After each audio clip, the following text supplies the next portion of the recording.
ইমাম মালিককে বলা হলো, ইমাম মালিক, মদিনায় হাঁটতে নিয়ে তুমি জুতা পায়ে না হেঁটে খালি পায়ে হাঁটো কেন? কেঁদে কেঁদে বলতে না, হারে এই সোনার মদিনায় আমি কেমনে জুতা পায়ে হাঁটবো? কারণ এই মাটির নিচেই শুয়ে আছেন আমার প্রাণ প্রিয় নবী। আমার বন্ধুগণ, সোনার মদিনা, প্রাণের মদিনা, আমার সবচেয়ে প্রাণের চেয়েও প্রিয় রাসূল সেখানে শুয়ে আছেন। আজ থেকে ১৫০০ বছর আগে দাফন হয়েছে, তাকে দাফন করা হয়েছে। সেই নবীর প্রতি সবচাইতে বেশি মোহাব্বত যারা দেখিয়েছেন তারা হলো সাহাবীরা। সাহাবীরাও তার পাশে শুয়ে আছেন। ওই সাহাবীদের ভিতরে একজন সাহাবীর কথা মনে হয়ে গেল। দেখেন কি পরিমাণ প্রেম নবীর প্রতি তারা দেখিয়েছেন। ঈমানটা তাদের কত মজবুত ছিল। নতুন দিন গ্রহণ করেছেন, বাপ জন্মের পূর্বে মারা গেছে। চাচার হাতে মানুষ হয়েছেন, কালিমা পড়ে মুসলমান হলেন। চাচা জেনে গিয়ে বলতেছে, ভাতিজা শুনলাম তুমি নাকি কালেমা পড়েছ। এবার ভাতিজা বলছে, চাচা শুনবেন কেন? আমিও চাই আপনি জাহান্নাম থেকে বাঁচেন। আমি কালেমাওয়ালা হয়েছি, আপনি কালেমাওয়ালা হয়ে আপনি দিনের পথে চলে আসেন। এই কথা শোনার সঙ্গে সঙ্গে চাচা খেপে গিয়ে বলছে, ভাতিজা নিজে তো বড় অন্যায় করে ফেলেছ, আবার আমাকে অন্যায় করতে বলো। বাপদাদার ধর্মে আমি চুনকালি মারতে চাই না, তুমি দিনটা ছেড়ে দাও, তুমি ইসলামটা ছেড়ে দাও। ভাতিজা বলছে, চাচা জীবন দিয়ে দেব কিন্তু ঈমান দিতে পারবো না। জোরে বলুন সুবহানাল্লাহ।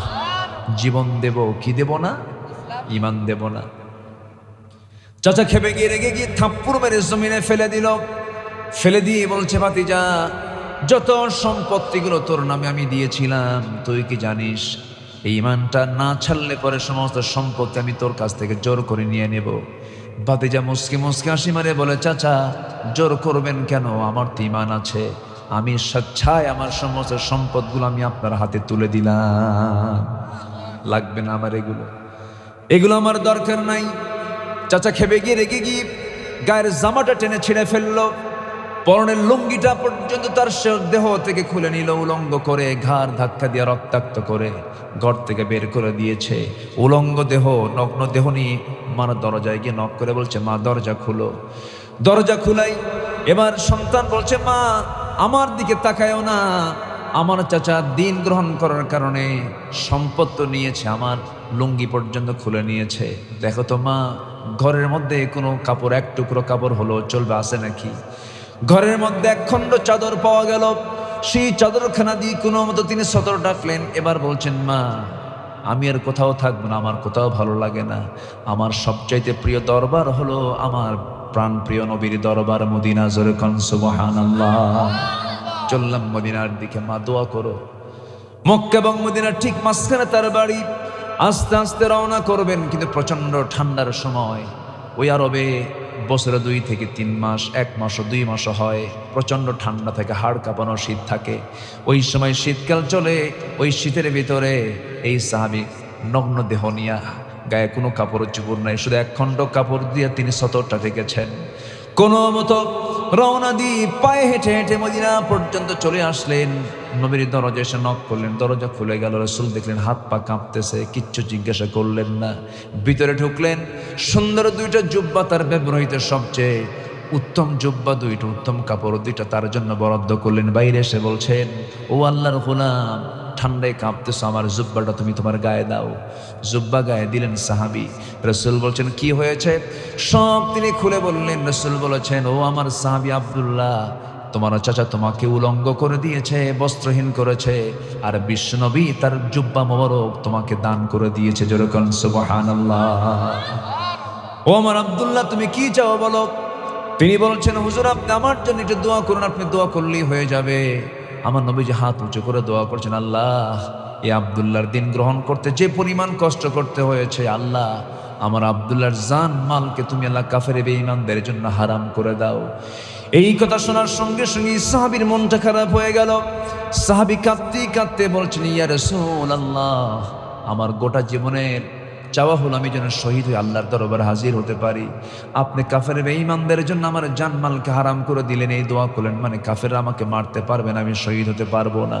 রসুলকে দেখে বলছেন, সাহাবীরে, ওয়া ইম্মা তাআলা ফিরাশিহি, তোমার মৌতটা যদি বিছানা হয়ে থাকে আল্লাহ রাব্বুল আলামিন তোমাকে শহীদের দরজা দিয়ে দিবেন।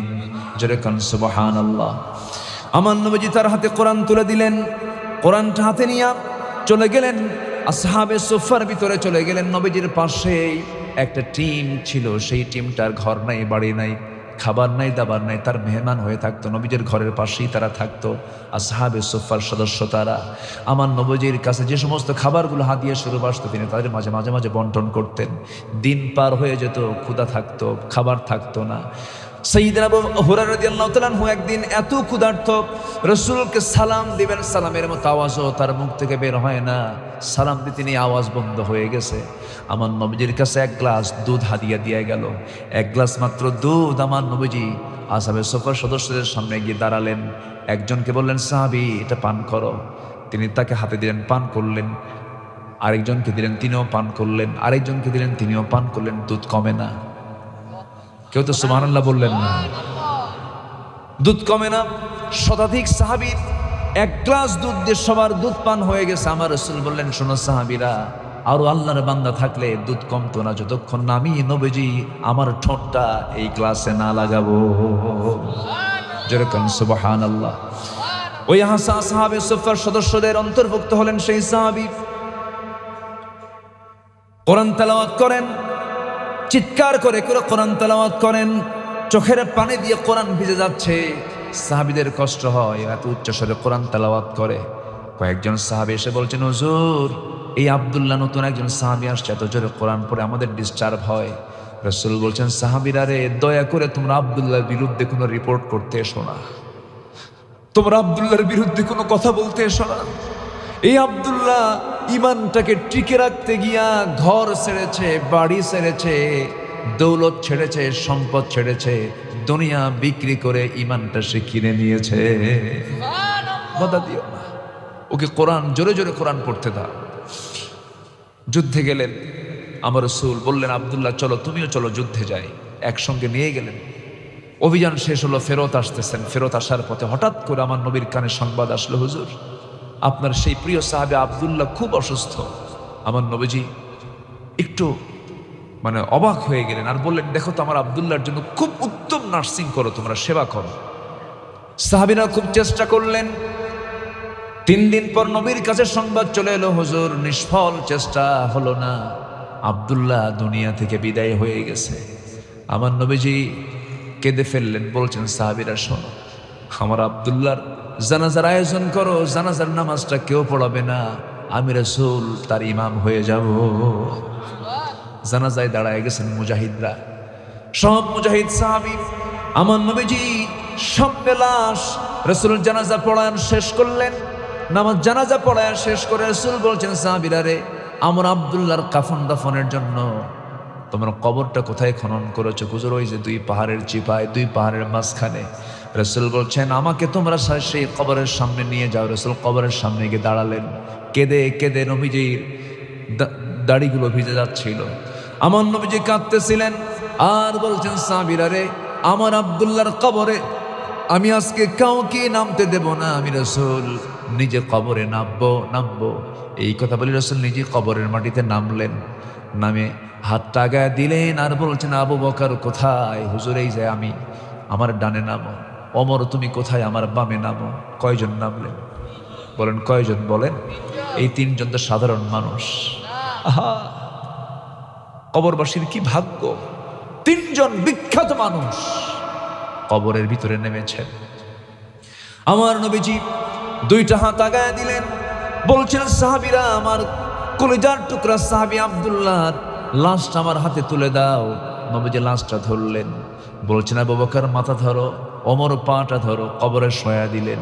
কবরে শোয়া দিয়া বুকের উপরে হাত রেখে আকাশের দিকে তাকায় বলছে, আকাশের মালিক আল্লাহ, এই মুহূর্ত পর্যন্ত আমি আব্দুল্লাহর উপর, আমি বিশ্বনবীর রাজি আছি, সন্তুষ্ট আছি, আমি খুব খুশি। আল্লাহ তুমি খুশি হয়ে যাও, আল্লাহ তুমি মাফ করে দাও, আমার আব্দুল্লাহর কবরকে জান্নাতের টুকরা বানায় দাও। এমন করে আমার নবী যখন দোয়া করেন, পাশে দাঁড়িয়ে থাকে এক সাহাবী সাদ ইবনে আবি ওয়াক্কাস রাদিয়াল্লাহু তাআলা আনহু, চিৎকার মেরে মেরে বলছেন, আরে আমার পোড়া কপাল, আজকে আমি জীবিত সাদ না হয়ে যদি ওই কবরের বাসিন্দা হতাম, আমার জীবন ধন্য হয়ে যেত রে। আমার ভাইরা, জীবনটাকে সুন্দর করে সোনালি বানায় ফেলবো, গোছানো বানায় ফেলবো। এলোমেলো জীবনের কোনো মূল্য নাই। সাজানো গোছানো জীবন তখনই হবে যখন বান্দা ঈমান আর নেক আমল করবে। জোরে বলি সুবহানাল্লাহ। আল্লাহ রাব্বুল আলামিন বলেন, ওয়ামান লাম ইয়াহকুম বিমা আনজালাল্লাহ ফাউলাইকা হুমুল কাফিরুন فأولئك هم الفاسقون فأولئك هم الظالمون। শুধু মুনাফিক বলেন নাই, তাদেরকে কাফেরও বলেছেন, তাদেরকে জালিমও বলেছেন, তাদেরকে ফাসিকও বলেছেন। আমার বন্ধুগণ, তাহলে আমি মুসলিম, আমার দায়িত্ব হলো ইসলামকে আমার মতো করে মানা, না আল্লাহর মতো করে মানা। কার মতো করে? নিজের মতো না আল্লাহর মতো? আল্লাহর মতো ইসলাম মানতে হবে। আল্লাহ যেভাবে মানতে বলেছেন, ইফরাত তাফরিত চলবে না। খাটো লম্বা করার কোনো সুযোগ ইসলামে নাই। নামাজে মানলাম, সমাজে মানলাম না, তারপরে রোজায় মানলাম, ব্যবসায় মানলাম না, আবার কি বলে দান সদকায় মানলাম, যাকাতে মানলাম না। এরকম পাবলিক বুঝি নাই? আসতে বলবেন না, আছে না নাই? আচ্ছা, বড় জটিল, এত সহজ নয়। দিনকে বিজয়ী করার পথ কুসুমাস্তীর্ণ নয়, কণ্টকাকীর্ণ। অনেক বাধা বিপত্তি অতিক্রম করে সামনের মনজিলে মকসিদে আমাদেরকে বসতে হবে। সামনে এখনো অনেক চড়াই উতরাই পেরিয়ে সামনের দিকে যেতে হবে। আমার আপনার সামনে মুনাফিকরা ঘুরঘুর করতেছে, ঠিক কিনা বলেন? ঘোরাফেরা করছে। ওরা মাহফিল চায় না, মাহফিল করলেই তো সমস্যা। কোরআনের হক কথা শুনলেই তো চান্দাবাজি বন্ধ। আসতে কন কেন? আসতে কন কেন? সম্মানিত ভাইয়েরা, আসুন আমি মূল আলোচনার দিকে আস্তে আস্তে চলে যাচ্ছি। অনেক কথা আছে, আমাকে সময় দেবেন তো সবাই? সবাই রাজি আছেন তো ইনশাআল্লাহ? আল্লাহ কবুল করুন, জোরে বলি আমিন। আসুন আমরা ধীরে ধীরে আলোচনার দিকে চলে যাচ্ছি। আমরা সময়কে কোনো ক্রমেই নষ্ট করব না, শুধু মাহফিলে নয়, সব জায়গাতে আমরা সময়কে কাজে লাগাবো। জোরে বলি ইনশাআল্লাহ। যে সময়কে কাজে লাগায় সে হলো প্রকৃত আল্লাহর মানে অরিজিন বান্দা। যে ব্যক্তি সময়কে নষ্ট করে, ওর চাইতে বড় গুনাহগার পৃথিবীতে আর হতে পারে না। ঈমানদার কখনো সময়কে নষ্ট করতে পারে না, কারণ এই পৃথিবীতে সবচেয়ে মূল্যবান জিনিস হচ্ছে সময়, টাইম। টাইমকে নষ্ট করা যাবে না। কিভাবে আপনি কাজে লাগাবেন? আল্লাহ রাব্বুল আলামিন বলেন, হুয়াল্লাযী খালাকাল মাউতা ওয়াল হায়াতা লিয়াবলুয়াকুম আইয়ুকুম আহসানু আমালান ওয়া হুয়াল আজিজুল গফুর। জোরে বলুন আল্লাহু আকবার। তিনি সেই মহান সত্তা যিনি মৃত্যু এবং জীবন সৃষ্টি করেছেন, যেন তিনি বুঝে নিতে পারেন তোমাদের ভেতরে কোন কোন বান্দাগুলো নেক আমল করে যেতে পারে। নেক আমল করার জন্য দুনিয়াতে এসেছি আমরা।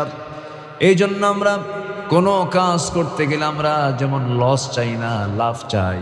আল্লাহ রাব্বুল আলামিন বান্দাকে বলছেন, বান্দা এমন কিছু কাজ আমি তোমাকে শেখায় দেব, যে কাজগুলো করলে তোমার কখনো লস হবে না, লাভবান হয়ে যাবে।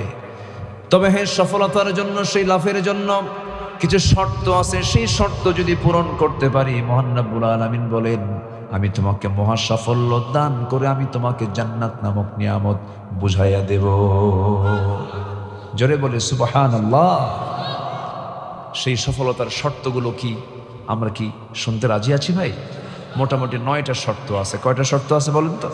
9টা শর্ত। গোটা কোরআন থেকে একটু খুঁজে খুঁজে আমি বের করেছি। ঘটনা কি হলো? ও এইগুলো ফাটতেছে, এগুলো ফাটার জন্যই রাখছে। মাঝে মাঝে ফাটবে, হুজুর থামবে, এরকম। ডিজাইন করেছে তারা, জাস্ট ডিজাইন। ডিজাইন যদি বিপদ হয় তাহলে তো মুশকিল, অন্য কিছু দেওয়া লাগতো। আর যেন না ফাটে দোয়া করে নাকি না, ওই যে একটু ডিস্টার্ব হয়, এটা শব্দ, এটা শব্দ তো। সাইয়েদনা ওমর ফারুক রাদিয়াল্লাহু তাআলা আনহু রাতের আধারে খালি পায়ে হাঁটতেন। বলা হলো আপনি খালি পায়ে হাঁটেন কেন?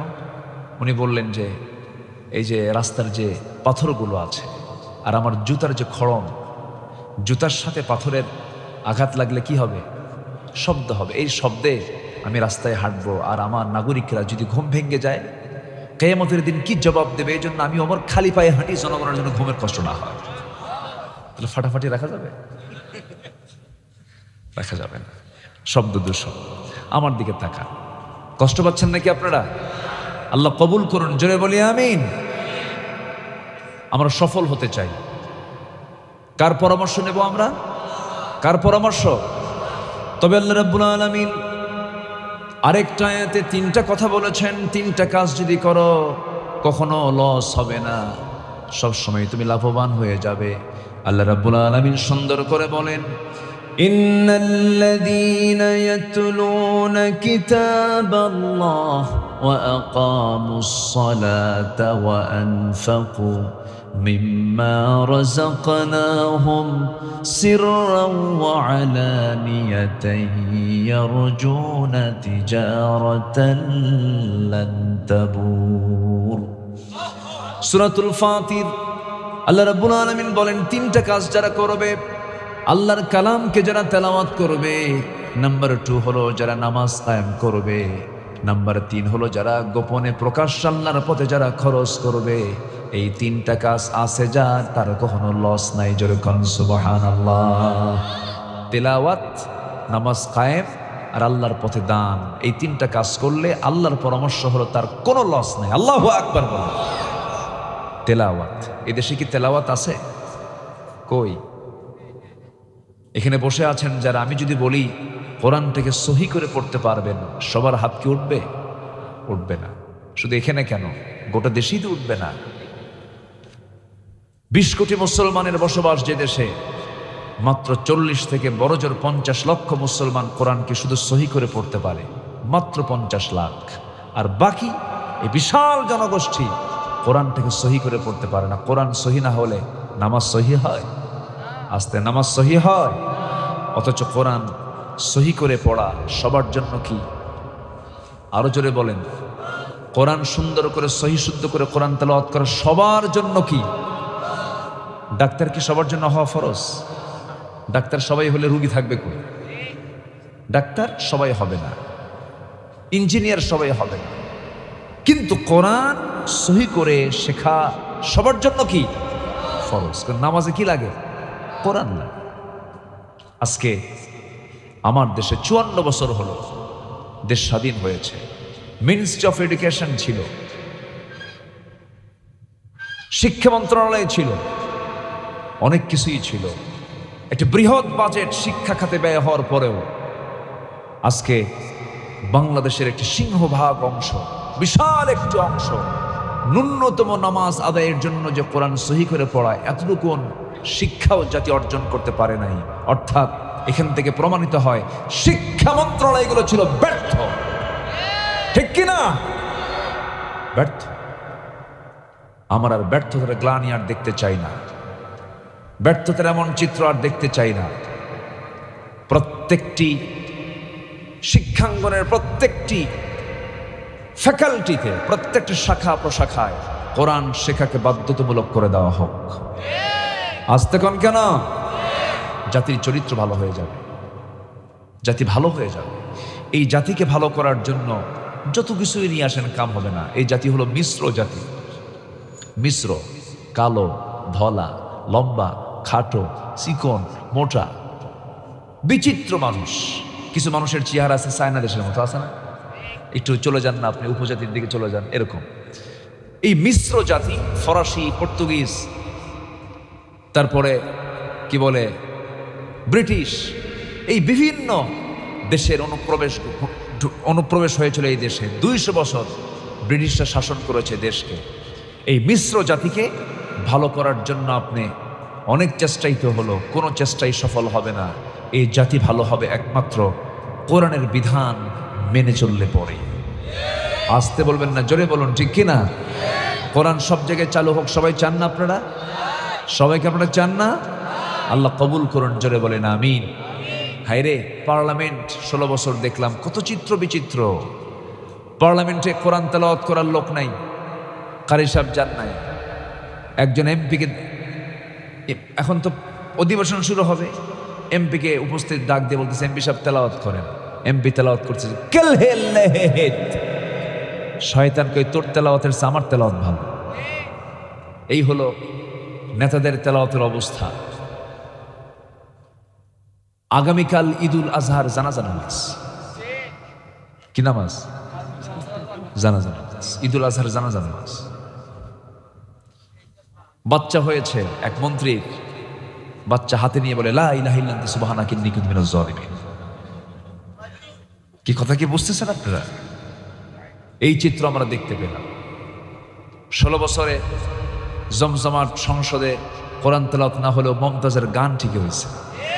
আসতে কন কেন? গান হয়েছে। কি যে পাম মারছে 16 বছর, গানের মধ্যেও পাম। এই জাতি তো তেল মারতে পারে, বুঝলেন? কিছু না মারতে পারলো কি মারতে পারে? তেল মারতে পারে। সব দেখা শেষ করলাম আমরা। কেউ 9 বছর,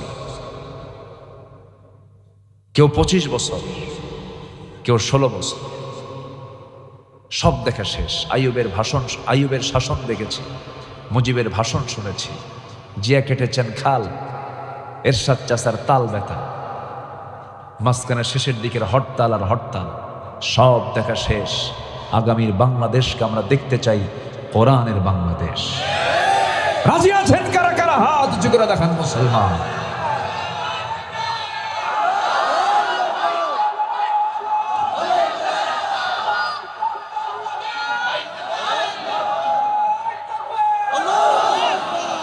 আল্লাহ কবুল করুন, জোরে বলি আমিন।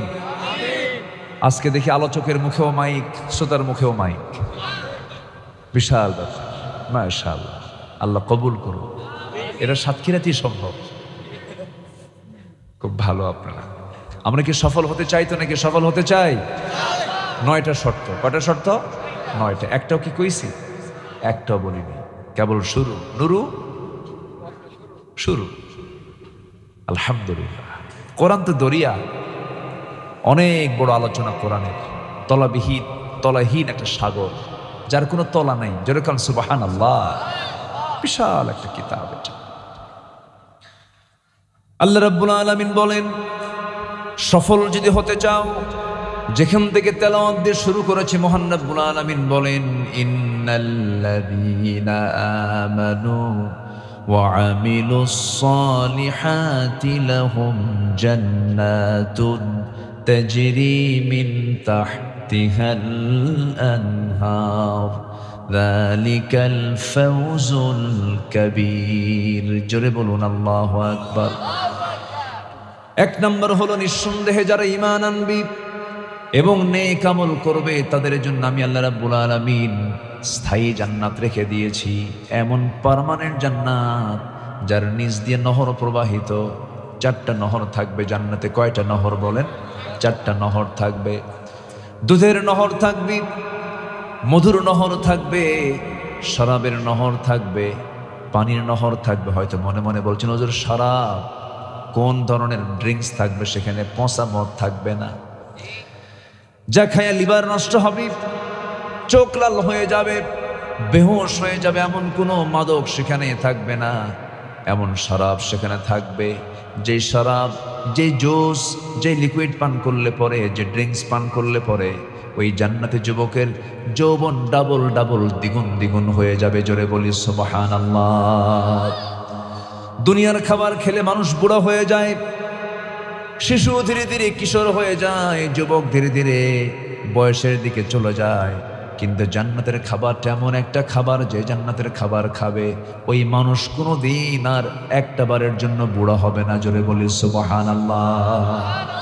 জান্নাতে কেউ বুড়া হবে? জান্নাতে বুড়া হওয়ার কোনো সুযোগ নাই। আল্লাহ রাব্বুল আলামিন জান্নাতি মানুষগুলোকে এত সুঠাম বানাবেন, এত মজবুত বানাবেন, তারা কখনো বুড়ো হবে না, তাদের চামড়া কখনো কুঁচকে যাবে না, তাদের চোখ কখনো কম দেখবে না। জান্নাতের মধ্যে কোনো ঘুম থাকবে না, কারণ ঘুম হলো লস। ঘুমটা কি বলেন? লস। আমরা যখন মরে যাই, আমরা যখন ঘুমাতে যখন তখন কি আমরা কি করি? আল্লাহ মরতে গেলাম, দোয়া আছে না, আল্লাহ বিস্মিকা কি আমুতু, মানে কি মৌত থেকে তামুত, আল্লাহ মরতে গেলাম, আবার তুমি আমার জিন্দা করি, আল্লাহ বিস্মিকা আমুতু ওয়াহিয়া, তোমার নামে আবার জীবিত হতে চাই, আল্লাহ মরতে গেলাম। তো জান্নাতে গিয়েও যদি মরতে যান তাহলে লাভ কি? দুনিয়ার জিন্দেগির 70 বছর হিসাব করেন, ঘুমের চিন্তা করলে পরে শিশুকাল, বাল্যকাল, এগুলো সব মিলে দেখা যায় কাজ বেশি না ঘুম বেশি? বলেন বলেন বলেন বলেন, ঘুম বেশি। ঘুমটাই তো হলো দুনিয়াতে আমাদের বেশি হয়ে গেছে। কিন্তু আল্লাহ রাব্বুল আলামিন বলছেন, বান্দারে, জান্নাতের মধ্যে কোনো ঘুম নাই, আবার জাহান্নামেও কোনো ঘুম নাই। সুম্মা লা ইয়ামুতু ফিহা ওয়া লা ইয়াহইয়া। জান্নাতেও কোনো ঘুম থাকবে না, আবার সে জান্নাতে আবার তাজাও থাকতে পারবে না, এমন মায়ের সেখানে হবে। এখানে যেমন রিমান্ড, জাহান্নামের মধ্যে রিমান্ড আছে না নাই বলেন? জাহান্নামের রিমান্ডের যে ফেরেশতা থাকবে, সেই ফেরেশতার চোখ নাই, কান নাই, চোখ নাই, কানও নাই, চোখ নাই, কানও নাই। চোখে দেখলে পরে দয়া হবে, এই জন্য চোখ রাখবেন না। কান নাই, আবার চিৎকার করলে পরে কানে শুনবেও না, কানা চোখেও দেখে না, কানেও শোনে না, এমন প্রশাসন সেই জায়গায় দাঁড়িয়ে যাবে তাকে শাস্তি দেবার জন্য। মায়ের হবে, চোখে দেখবে না, কানলেও শুনবে না, শুধু মায়ের উপরে মায়ের সেখানে হবে। এত শাস্তি হবে, চামড়াগুলো গলে গলে যাবে, জাহান্নামের আগুন দিয়া পুড়ে পুড়ে যাবে। আল্লাহ বলছেন, সুম্মা বাদদাল্লাহুম জুলুদান, চামড়াটাকে আমি আবার চেঞ্জ করব, যেন তোর কষ্ট যেন কম না হয়।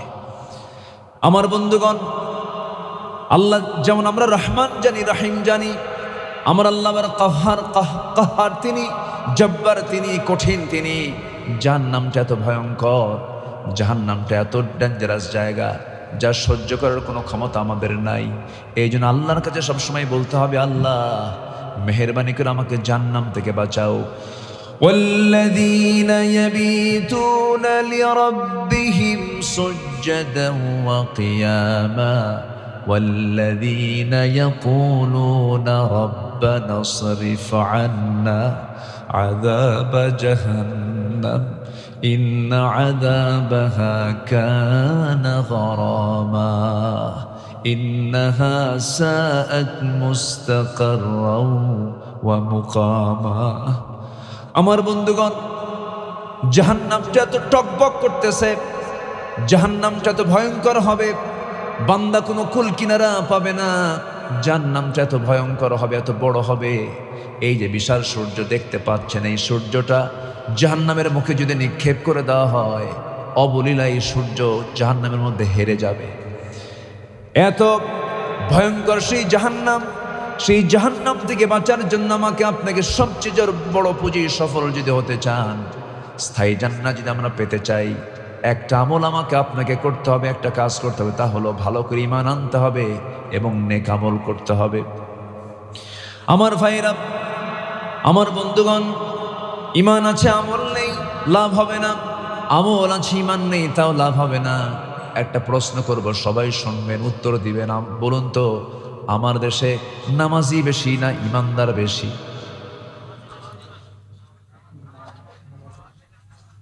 ভালো করে বলেন, নামাজি বেশি না ঈমানদার বেশি? নামাজ না পড়ি ঈমান আছে বলে, এরকম বলে? নামাজ না পড়ি ঈমান আছে। এখন বলেন, নামাজি বেশি না ঈমানদার বেশি? ঠিক আছে না? ঈমানদার বেশি।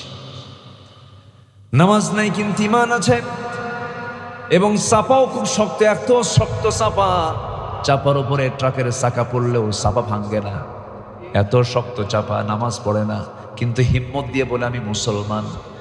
অথচ আমার নবী বললেন, আল ফারকু বাইনাল মুমিন ওয়াল কাফির তারকুস সালাহ, মুমিন এবং কাফিরের মাঝে পার্থক্য সৃষ্টিকারী হলো নামাজ। নামাজ পড়বে মুমিন, নামাজ না পড়বে সে কাফির। আল ফারকু বাইনাল মুমিন ওয়াল কাফির তারকুস সালাহ, মান তারাকা সালাতান মুতাআম্মিদান ফাকাদ কাফার, যে ব্যক্তি ইচ্ছাকৃত এক ওয়াক্ত নামাজ ছাড়লো সে যেন কুফরি করলো। আমার বন্ধুগণ, আমার আল্লাহ সবচেয়ে বেশি ক্ষেপে যান, সবচেয়ে বেশি রেগে যান বান্দা যখন কি করে বলেন? নামাজ ছেড়ে দেয়। জাহান্নামে যাওয়ার এক নাম্বার কারণ কি বলেন? যারা নামাজ, এক নাম্বার কারণ কি বলেন? নামাজ। তাহলে আমার দেশে এখন সবচেয়ে বড় অপরাধ হচ্ছে কি বলেন? বলেন কি ছেড়ে দেওয়া? নামাজ ছেড়ে দেওয়া। তাহলে এই দেশের এখন যত অপরাধ আছে আল্লাহর দৃষ্টিতে আখিরাতের জন্য বাংলাদেশে ধরুন আজকে যত অপরাধ হয়েছে সবচেয়ে বড় অপরাধ হলো কি অপরাধ বলেন? নামাজ ছেড়ে দেওয়া। আচ্ছা বলেন তো, নামাজ ছেড়ে দেওয়ার মতো এত বড় অপরাধকে নিয়ে সব দল কি চিন্তা করে? আস্তে, সব দল কি চিন্তা করে? কিন্তু কিছু দল আছে চিন্তা করে। আছে কিনা বলেন? আছে কিনা বলেন? সেটা কি অন ইসলামী দল না ইসলামী দল? অন ইসলামী দল না ইসলামী দল? আপনি কেমন মুসলিম আপনি ইসলামী দল করেন না? আপনার মুসলমানিত্ব থাকতে পারে না। সোজা কথা। তাহলে আমার দেশে এমন কিছু দল আছে যে দল এত বড় একটা অপরাধ নামাজ নিয়ে তাদের কোনো চিন্তা নাই, জনসভার ডাক দেয়, নেতা হাজির হয়ে যায়, শত শত নেতা মঞ্চে দাঁড়ানো বক্তৃতা দিচ্ছে, লক্ষ লক্ষ কর্মী জনসভায় হাজির হয়ে গেছে, বিশাল বড় মাঠ ভরে গেছে। জোহরের আজান হয়ে গেল, নামাজের খবর নাই। আসরের আজান হয়ে গেল, নামাজের খবর নাই। তাদের দলীয় যে কর্মসূচি, যে কার্যসূচির ভিতরে নামাজের কোনো এজেন্ডা নাই। 20 মিনিটের জন্য নামাজের বিরতি এমন কোনো কথাও নাই। যে দল করতে গেলে দলের নেতার নামাজের খবর থাকে না, নামাজের কোনো কর্মসূচিও থাকে না, সেই দলের নেতৃত্বকে মানা যাবে না। আর সেই সমস্ত বেনামাজি নেতৃত্বের মুখে আমরা জুতা মারি, থুতু মারি। দরকার নেই, খামাখা জাহান্নাম যাবো কেন? ওই দল করে জাহান্নাম যাওয়ার দরকার আছে? আস্তে, জাহান্নাম যাওয়ার দরকার আছে? রাগ করতেছেন মনে হয় আপনারা। হুজুর এগুলো কি কন? এগুলো তো শুনতে আসি নাই, এগুলোই শুনতে হবে। জাহান্নাম থেকে বাঁচতে হবে ভাই। সবচেয়ে বড় চ্যালেঞ্জ হলো জাহান্নাম থেকে বাঁচা। জাহান্নাম থেকে বাঁচা মানে আপনি সফল। ফামান যুহজিহা আনিন নার ওয়া উদখিলাল জান্নাহ ফাকাদ ফাজ। জাহান্নাম থেকে বেঁচে যে জান্নাতে ঢুকলো সেই তো সফল। আল্লাহু আকবার। এজন্য জান্নাতে আমাকে ঢুকতেই হবে, জান্নাতে আমাকে প্রবেশ করতেই হবে। সবাই কি জান্নাতে যেতে রাজি আছেন? সবাই কি জান্নাতে যেতে রাজি আছেন? জাহান্নাম থেকে বাঁচার জন্য যে কাজগুলো তা করতে হবে। জাহান্নাম থেকে বাঁচার জন্য 1 নম্বর কাজ হলো, বলুন কি? বলুন বলুন বলুন বলুন। সবাই কি নামাজ 5 ওয়াক্ত পড়তে রাজি আছেন তো ইনশাআল্লাহ? যার বউ নামাজ পড়ো না কি করবেন বলো? কি কইলো? হায় হায়, এই তো অ্যাকশন, এই তো কঠিন অবস্থা। মারবেন বউরে? একটু দাওয়াত দেন, একটু বুঝাবেন যে তুমি নামাজ পড়ো, আমিও নামাজ পড়ি। একটু দাওয়াত দেন, আগে পিটবেন? এটা কেমন কথা? আগে মারা যাবে না তো? আগে কেন? পরেও মারা যাবে না। হয়তো ভাববেন যে হুজুর তো আবার পরে এবার মারতে কইছে, মারব। আগেও না পরেও না। বউকে মারবেন কেন? সন্তানগুলোর সামনে বউকে মারবেন, সন্তান আপনাকে ভালো বলবে? আস্তে, ভালো বলবে? বলেন তো, ভালো বলবেন। এটা খুব ছোট কাজ। মেরে আপনি মানুষকে ভালো করতে পারবেন না, তো আদর করে ভালো করতে পারবেন। সুবহানাল্লাহ বলবেন না? একটু আদর দেন। মানুষ তো আদর চায়, মানুষ ভালোবাসা চায়, মহব্বত চায়। অন্যের বউ না, কিন্তু নিজের বউ, এটা যেন মনে থাকে। আবার একটু কান লাগান। তাহলে বউ নামাজ পড়ে না বলবেন, রাজি আছেন তো সবাই? ছেলে স্কুলে যায় কি যায় না, এটা আগে না নামাজ পড়ে না, কোনটা আগে বলেন? আগে কোন খবর নিবেন? স্কুলে যাওয়ার, মাদ্রাসায় যাওয়ার, না নামাজের? কিসের খবর আগে? নামাজ দিয়ে সাজান সবকিছু, দেখবেন সব ঠিক হয়ে গেছে। ফজরের মুসল্লি নাই, ফজরে মুসল্লি পাওয়া যায় না। মসজিদ পাকা পাকা, শীতাতপ নিয়ন্ত্রিত, টাইলস বানানো, চকচকা মসজিদ, আজানো সুমধুর, মুসল্লি নাই। মুসল্লি 3 জন, ইমাম, মুয়াজ্জিন, খাদেম। যদি এদের চাকরি না থাকতো এই 3টাও থাকতো। বাস্তব বলছি, বাস্তব বলছি। জীবনযাত্রা, মানুষের লাইফ স্টাইল তো চেঞ্জ হয়ে গেছে। মানুষ ঘুমাতে যায় রাত 3টার দিকে, বলেন ঘুমাতে যায় কটার দিকে বলেন? আচ্ছা, ছাগল আগে ঘুমায় না কুত্তা আগে ঘুমায়?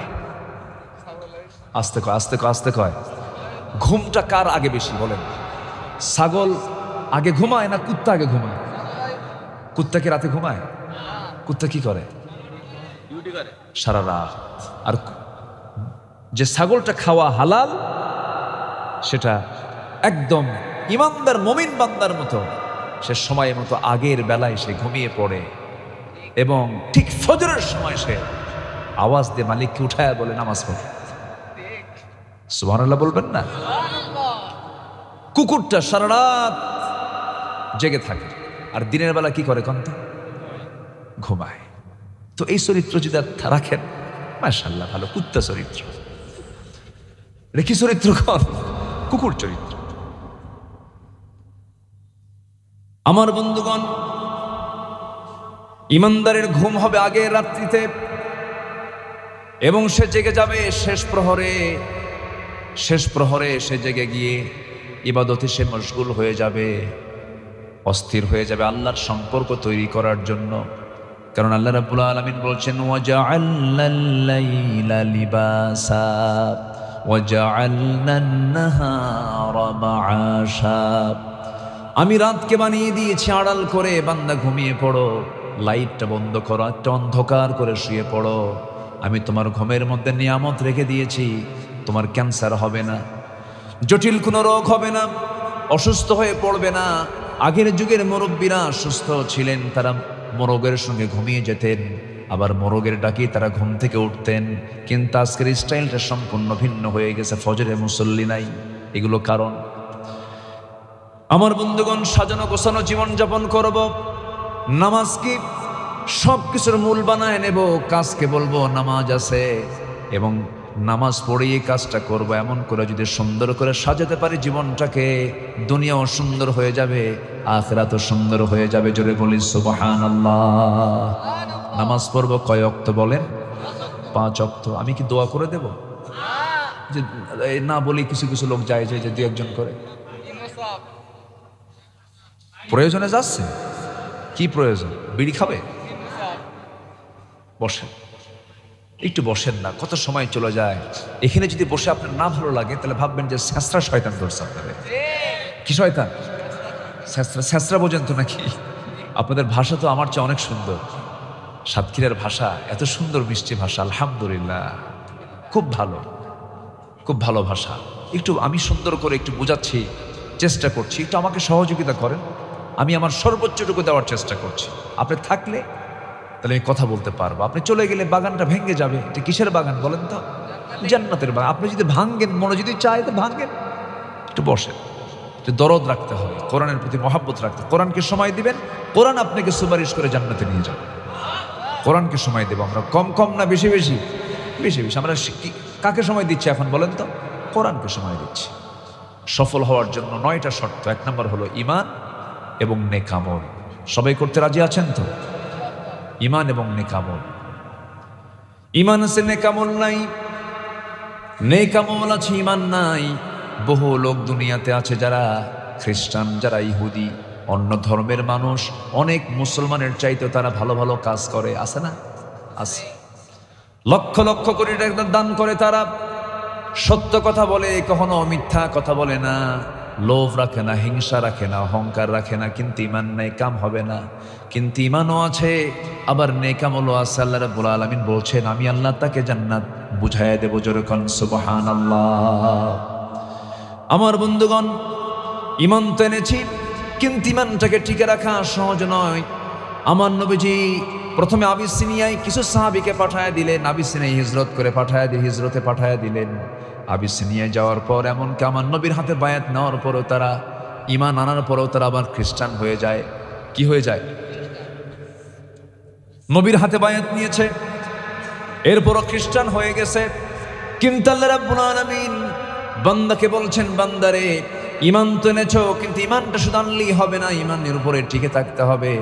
আল্লাহ রাব্বুল আলামিন বলেন, ইন্নাল্লাযীনা ক্বালু ربنا الله ثم استقاموا تتنزل عليهم الملائكة ألا تخافوا ولا تحزنوا وأبشروا بالجنة التي كنتم توعدون জোরে বলুন আল্লাহু আকবার। নিঃসন্দেহে যারা বলবে আমার রব আল্লাহ, সুম্মা ইসতাকামু, এবং তার উপরে টিকে থাকবে, আল্লাহ রাব্বুল আলামিন বলছেন ঈমান আনবে এবং টিকে থাকবে, আমি আল্লাহ তাকে এমন সুন্দর জান্নাত দেব যে সুন্দর জান্নাতটা স্থায়ী জান্নাত হয়ে যাবে। জোরে বলুন সুবহানাল্লাহ। টিকে থাকতে হবে। ঈমান আনা যায় কিন্তু টিকে থাকা সহজ নয়। অনেকে একটা প্যাকেট বিড়ির কাছেও ঈমান বিক্রি করে দেয়, আছে না নেই বলেন তো? বিক্রি করে দেয় ঈমানটা একদম। ইউসবিহু মুমিনান ওয়া ইউমসি কাফিরান, সকালবেলা ঈমান আছে, বিকালবেলা ঈমান নেই। এটা করা যাবে না। ছোট্ট একটা ইতিহাস মনে পড়লো, এক সাহাবীর কথা মনে পড়লো। আমি এই তো সম্প্রতি মক্কা মদিনায় গিয়েছিলাম। ওখানে গেলে প্র্যাকটিক্যাল কিছু দেখা যায়। আল্লাহ তুমি সবাইকে যাওয়ার তৌফিক দাও, জোরে বলি আমিন। যেতে তো খুব একটা বেগ পেতে হয় না এখন। আগে জাহাজে যাওয়া লাগতো, 14 দিন 15 দিন 1 মাস পর্যন্ত লেগে যেত। এখন ঢাকা যেতে যত সময় লাগে তার চাইতে ঢাকা থেকে মক্কা যেতে তার চেয়ে সময় কম। আলহামদুলিল্লাহ বলে। কিন্তু সাথে একটু টাকা পয়সা লাগে। কিন্তু কি পরিমাণ টাকা পয়সা লাগে? আপনার স্ত্রীর জন্য আপনি যদি 1 ভরি যদি একটা গহনা দিয়ে, 1 ভরি গহনা দিয়ে যদি কিছু 1 ভরি দিয়ে যদি কোনো গহনা বানায় দেন, তাও আজকের বর্তমান বাজারে লাগবে প্রায় 2,12,000 টাকা ভরি। রানিং চলছে। 2,12,000 টাকা ভরি দিয়ে আপনার স্ত্রীর একটা গহনা 1 ভরি থেকে আর কতটুকুই হয়? তাহলে 1 ভরি গহনায় যদি এত টাকা লাগে, আর আমার নবীর সোনার মদিনায় যেতে আসতে মাত্র লাগে হলো 1,50,000 টাকা। বউকে সোনা দিবেন না মদিনা ঘুরাবেন বলেন? আসতে কন, কোথায় কোথায় বলেন বলেন বলেন বলেন। একটু প্ল্যান করেন, পরিকল্পনা করেন। পরিকল্পনা করলেই হয়ে যায়, এর জন্য টাকা লাগে না, আল্লাহ ব্যবস্থা করে দেয়। কেউ তো সুবহানাল্লাহ বললেন না। এক রিক্সাওয়ালা আপনাদের এলাকারই মেবি হবে, 2015 সালে কি 17 সালে আমার খেয়াল নাই, আমি মক্কা মুকাররমার সামনে দাঁড়ানো। আমার ভক্ত আমাকে চিনে, দৌড় মেরে এসে আমাকে জড়িয়ে ধরে বলতেছে, হুজুর আমি আপনার খুব ভক্ত, আমি হজ করতে আসছি। কি করেন? রিক্সা চালাই। রিক্সা চালান আপনি? কেমনে আসলেন? হুজুর 15 বছর প্রত্যেক দিন 20, 30, 40, 50 টাকা পর্যন্ত জমা করেছি, একটা টাকা হাত দিইনি ওই জায়গায়। যেদিন টাকা পূরণ হয়ে গেছে জমা দিছি, হজে আসছি। কেউ তো আলহামদুলিল্লাহ বললেন না। তাহলে ইচ্ছা থাকলে কি হয়? উপায় হয়। চেষ্টা করবেন, হয়ে যাবে। মদিনা গেলে হাঁটলেও মনে হয় রাসূল এই দিক দিয়ে হেঁটেছেন। আল্লাহু আকবার। ইমাম মালিক রাহমাতুল্লাহ আলাইহি কখনো জুতো পায়ে হাঁটতেন না মদিনায়। ইমাম মালিককে বলা হলো, ইমাম মালিক মদিনায় হাঁটতে নিয়ে তুমি জুতা পায়ে না হেঁটে খালি পায়ে হাঁটো কেন? কেঁদে কেঁদে বলতেন, হারে এই সোনার মদিনায় আমি কেমনে জুতা পায়ে হাঁটবো? কারণ এই মাটির নিচেই শুয়ে আছেন আমার প্রাণ প্রিয় নবী আমার বন্ধুগণ। সোনার মদিনা, প্রাণের মদিনা, আমার সবচেয়ে প্রাণের চেয়েও প্রিয় রাসূল সেখানে শুয়ে আছেন। আজ থেকে 1500 বছর আগে দাফন হয়েছে, তাকে দাফন করা হয়েছে। সেই নবীর প্রতি সবচাইতে বেশি মোহাব্বত যারা দেখিয়েছেন তারা হলো সাহাবীরা। সাহাবীরাও তার পাশে শুয়ে আছেন। ওই সাহাবীদের ভিতরে একজন সাহাবীর কথা মনে হয়ে গেল। দেখেন কি পরিমাণ প্রেম নবীর প্রতি তারা দেখিয়েছেন। ঈমানটা তাদের কত মজবুত ছিল। নতুন দিন গ্রহণ করেছেন, বাপ জন্মের পূর্বে মারা গেছে। চাচার হাতে মানুষ হয়েছেন, কালিমা পড়ে মুসলমান হলেন।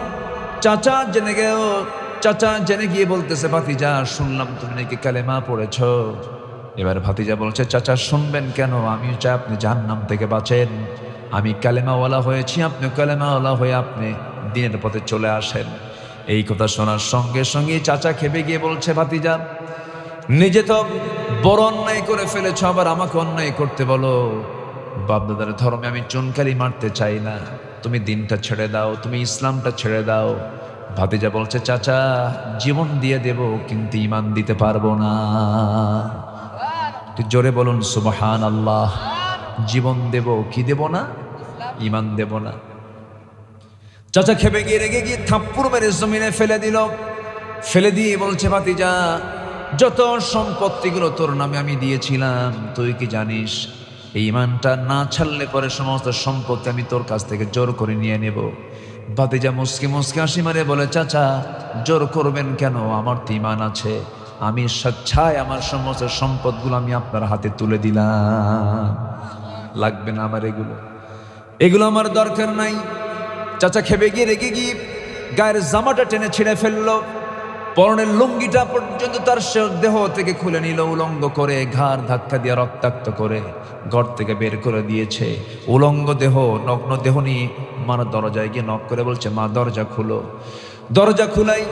এবার সন্তান বলছে, মা আমার দিকে তাকায়ও না, আমার চাচা দিন গ্রহণ করার কারণে সম্পদ তো নিয়েছে, আমার লুঙ্গি পর্যন্ত খুলে নিয়েছে। দেখো তো মা, ঘরের মধ্যে কোনো কাপড়, এক টুকরো কাপড় হলো চলবে, আছে নাকি? ঘরের মধ্যে এক খণ্ড চাদর পাওয়া গেল। সেই চাদরখানা দিয়ে কোনো মতো তিনি সতর ডাকলেন। এবার বলছেন, মা আমি আর কোথাও থাকবো না, আমার কোথাও ভালো লাগে না, আমার সবচাইতে প্রিয় দরবার হলো আমার প্রাণ প্রিয় নবীর দরবার মদিনা। জোরে কোন সুবহানাল্লাহ। চললাম মদিনার দিকে। মা দোয়া করো। মক্কা এবং মদিনার ঠিক মাঝখানে তার বাড়ি। আস্তে আস্তে রওনা করবেন, কিন্তু প্রচন্ড ঠান্ডার সময়। ওই আরবে বছরে 2 থেকে 3 মাস, 1 মাসও 2 মাসও হয়, প্রচন্ড ঠান্ডা থাকে, হাড় কাঁপানো শীত থাকে। ওই সময় শীতকাল চলে। ওই শীতের ভিতরে এই সাহাবী নগ্ন দেহ নিয়া, গায়ে কোনো কাপড় চোপড় নাই, শুধু এক খণ্ড কাপড় দিয়ে তিনি সতরটা রেখেছেন। কোনো মতো রওনা দিয়ে পায়ে হেঁটে হেঁটে মদিনা পর্যন্ত চলে আসলেন। নবীর দরজা এসে নক করলেন, দরজা খুলে গেল। রাসূল দেখলেন হাত পা কাঁপতেছে, কিচ্ছু জিজ্ঞাসা করলেন না। ভিতরে ঢুকলেন। সুন্দর 2টা জুব্বা, তার ব্যবহৃত সবচেয়ে উত্তম জুব্বা 2টা, উত্তম কাপড় 2টা তার জন্য বরাদ্দ করলেন। বাইরে এসে বলছেন, ও আল্লাহর গোলাম, ঠান্ডায় কাঁপতেছো, আমার জুব্বাটা তুমি তোমার গায়ে দাও। জুব্বা গায়ে দিলেন সাহাবী। রাসূল বলছেন, কি হয়েছে? সব তিনি খুলে বললেন। রাসূল বলেছেন, ও আমার সাহাবী আব্দুল্লাহ, তোমার চাচা তোমাকে উলঙ্গ করে দিয়েছে, বস্ত্রহীন করেছে, আর বিশ্বনবী তার জুব্বা মোবারক তোমাকে দান করে দিয়েছে। জোরে কোন সুবহানাল্লাহ। ও আমার আব্দুল্লাহ, তুমি কি চাও বলো? তিনি বলছেন, হুজুর আপনি আমার জন্য একটু দোয়া করুন, আপনি দোয়া করলেই হয়ে যাবে। আমার নবীজি হাত উঁচু করে দোয়া করছেন, আল্লাহ এই আব্দুল্লাহর দিন গ্রহণ করতে যে পরিমাণ কষ্ট করতে হয়েছে, আল্লাহ আমার আব্দুল্লাহর জান মালকে তুমি আল্লাহ কাফের বেঈমানদের জন্য হারাম করে দাও। এই কথা শোনার সঙ্গে সঙ্গে সাহাবীর মনটা খারাপ হয়ে গেল। সাহাবী কাঁদতে কাঁদতে বলছেন, ইয়া রাসূলুল্লাহ, আমার গোটা জীবনের চাওয়া হলো আমি যেন শহীদ হয়ে আল্লাহর দরবারে হাজির হতে পারি। আপনি কাফের বেঈমানদের জন্য আমার জানমালকে হারাম করে দিলেন, এই দোয়া করলেন, মানে কাফেররা আমাকে মারতে পারবে না, আমি শহীদ হতে পারবো না। রাসূলকে দেখে বলছেন, সাহাবী রে, ওয়া ইম্মা তাআলা ফিরাশিহি, তোমার মউতটা যদি বিছানা হয়ে থাকে, আল্লাহ রাব্বুল আলামিন তোমাকে শহীদের দরজা দিয়ে দিবেন। জোরে কোন সুবহানাল্লাহ। আমার নবীজি তার হাতে কোরআন তুলে দিলেন। কোরআনটা হাতে নিয়ে চলে গেলেন, আসহাবে সুফার ভিতরে চলে গেলেন। নবীজির পাশেই একটা টিম ছিল, সেই টিমটার ঘর নাই, বাড়ি নাই, খাবার নাই, দাবার নাই, তার মেহমান হয়ে থাকতো। নবীজির ঘরের পাশেই তারা থাকতো, আসহাবে সুফার সদস্য তারা। আমার নবীজির কাছে যে সমস্ত খাবারগুলো হাদিয়া স্বরূপ আসতো, তিনি তাদের মাঝে মাঝে মাঝে বন্টন করতেন। দিন পার হয়ে যেত, ক্ষুধা থাকতো, খাবার থাকতো না। সাইয়্যিদনা আবু হুরায়রা রাদিয়াল্লাহু তাআলা আনহু একদিন এত ক্ষুধার্ত, রাসূলকে সালাম দিবেন, সালামের মতো আওয়াজও তার মুখ থেকে বের হয় না। সালাম দিতে নিয়ে আওয়াজ বন্ধ হয়ে গেছে। আমার নবীজির কাছে 1 গ্লাস দুধ হাদিয়া দিয়ে গেল। 1 গ্লাস মাত্র দুধ। আমার নবীজি আসহাবে সুফার সদস্যদের সামনে গিয়ে দাঁড়ালেন। একজনকে বললেন, সাহাবী এটা পান করো। তিনি তাকে হাতে দিলেন, পান করলেন। আরেকজনকে দিলেন, তিনিও পান করলেন। আরেকজনকে দিলেন, তিনিও পান করলেন। দুধ কমে না। কেউ তো সুবহানাল্লাহ বললেন না। দুধ কমে না। শতাধিক সাহাবীর 1 গ্লাস দুধ দিয়ে সবার দুধ পান হয়ে গেছে। আমার রাসূল বললেন, শোনো সাহাবীরা, আরো আল্লাহর বান্দা থাকলে দুধ কমতো না যতক্ষণ না আমি নবীজি আমার ঠোঁটটা এই গ্লাসে না লাগাবো। যেরকম সুবহানাল্লাহ। ওই আসহাবে সুফার সদস্যদের অন্তর্ভুক্ত হলেন সেই সাহাবী। কোরআন তেলাওয়াত করেন, চিৎকার করে করে কোরআন তেলাওয়াত করেন। চোখের পানি দিয়ে কোরআন ভিজে যাচ্ছে। সাহাবীদের কষ্ট হয়, এত উচ্চস্বরে কোরআন তেলাওয়াত করে। কয়েকজন সাহাবী এসে বলছেন, হুজুর এই আব্দুল্লাহ নতুন একজন সাহাবী আসছে, এত জোরে কোরআন পড়ে আমাদের ডিস্টার্ব হয়। রাসূল বলছেন, সাহাবীরা রে, দয়া করে তোমরা আব্দুল্লাহর বিরুদ্ধে কোনো রিপোর্ট করতে এসো না, তোমরা আব্দুল্লাহর বিরুদ্ধে কোনো কথা বলতে এসো না। এই আব্দুল্লাহ ইমানটাকে টিকে রাখতে গিয়া ঘর ছেড়েছে, বাড়ি ছেড়েছে, দৌলত ছেড়েছে, সম্পদ ছেড়েছে, দুনিয়া বিক্রি করে ইমানটা সে কিনে নিয়েছে। বাধা দিও না, ওকে কোরআন জোরে জোরে কোরআন পড়তে দাও। যুদ্ধে গেলেন, আমার রাসূল বললেন, আব্দুল্লাহ চলো, তুমিও চলো, যুদ্ধে যাই। একসঙ্গে নিয়ে গেলেন। অভিযান শেষ হলো, ফেরত আসতেছেন। ফেরত আসার পথে হঠাৎ করে আমার নবীর কানে সংবাদ আসলো, হুজুর আপনার সেই প্রিয় সাহাবে আব্দুল্লাহ খুব অসুস্থ। আমার নবীজি একটু অবাক হয়ে গেলেন, আর বললেন, দেখো তো আমার আব্দুল্লাহর জন্য খুব উত্তম নার্সিং করো, তোমরা সেবা করো। সাহাবীরা খুব চেষ্টা করলেন। 3 দিন পর নবীর কাছে সংবাদ চলে এলো, হুজুর নিষ্ফল চেষ্টা হলো না, আব্দুল্লাহ দুনিয়া থেকে বিদায় হয়ে গেছে। আমার নবীজি কেঁদে ফেললেন, বলছেন, সাহাবীরা শোনো, আমার আব্দুল্লাহর জানাজার আয়োজন করো, জানাজার নামাজটা কেউ পড়াবে না, আমি রাসূল তার ইমাম হয়ে যাব। জানাজায় দাঁড়ায় গেছেন মুজাহিদরা, সব মুজাহিদ সাহাবী।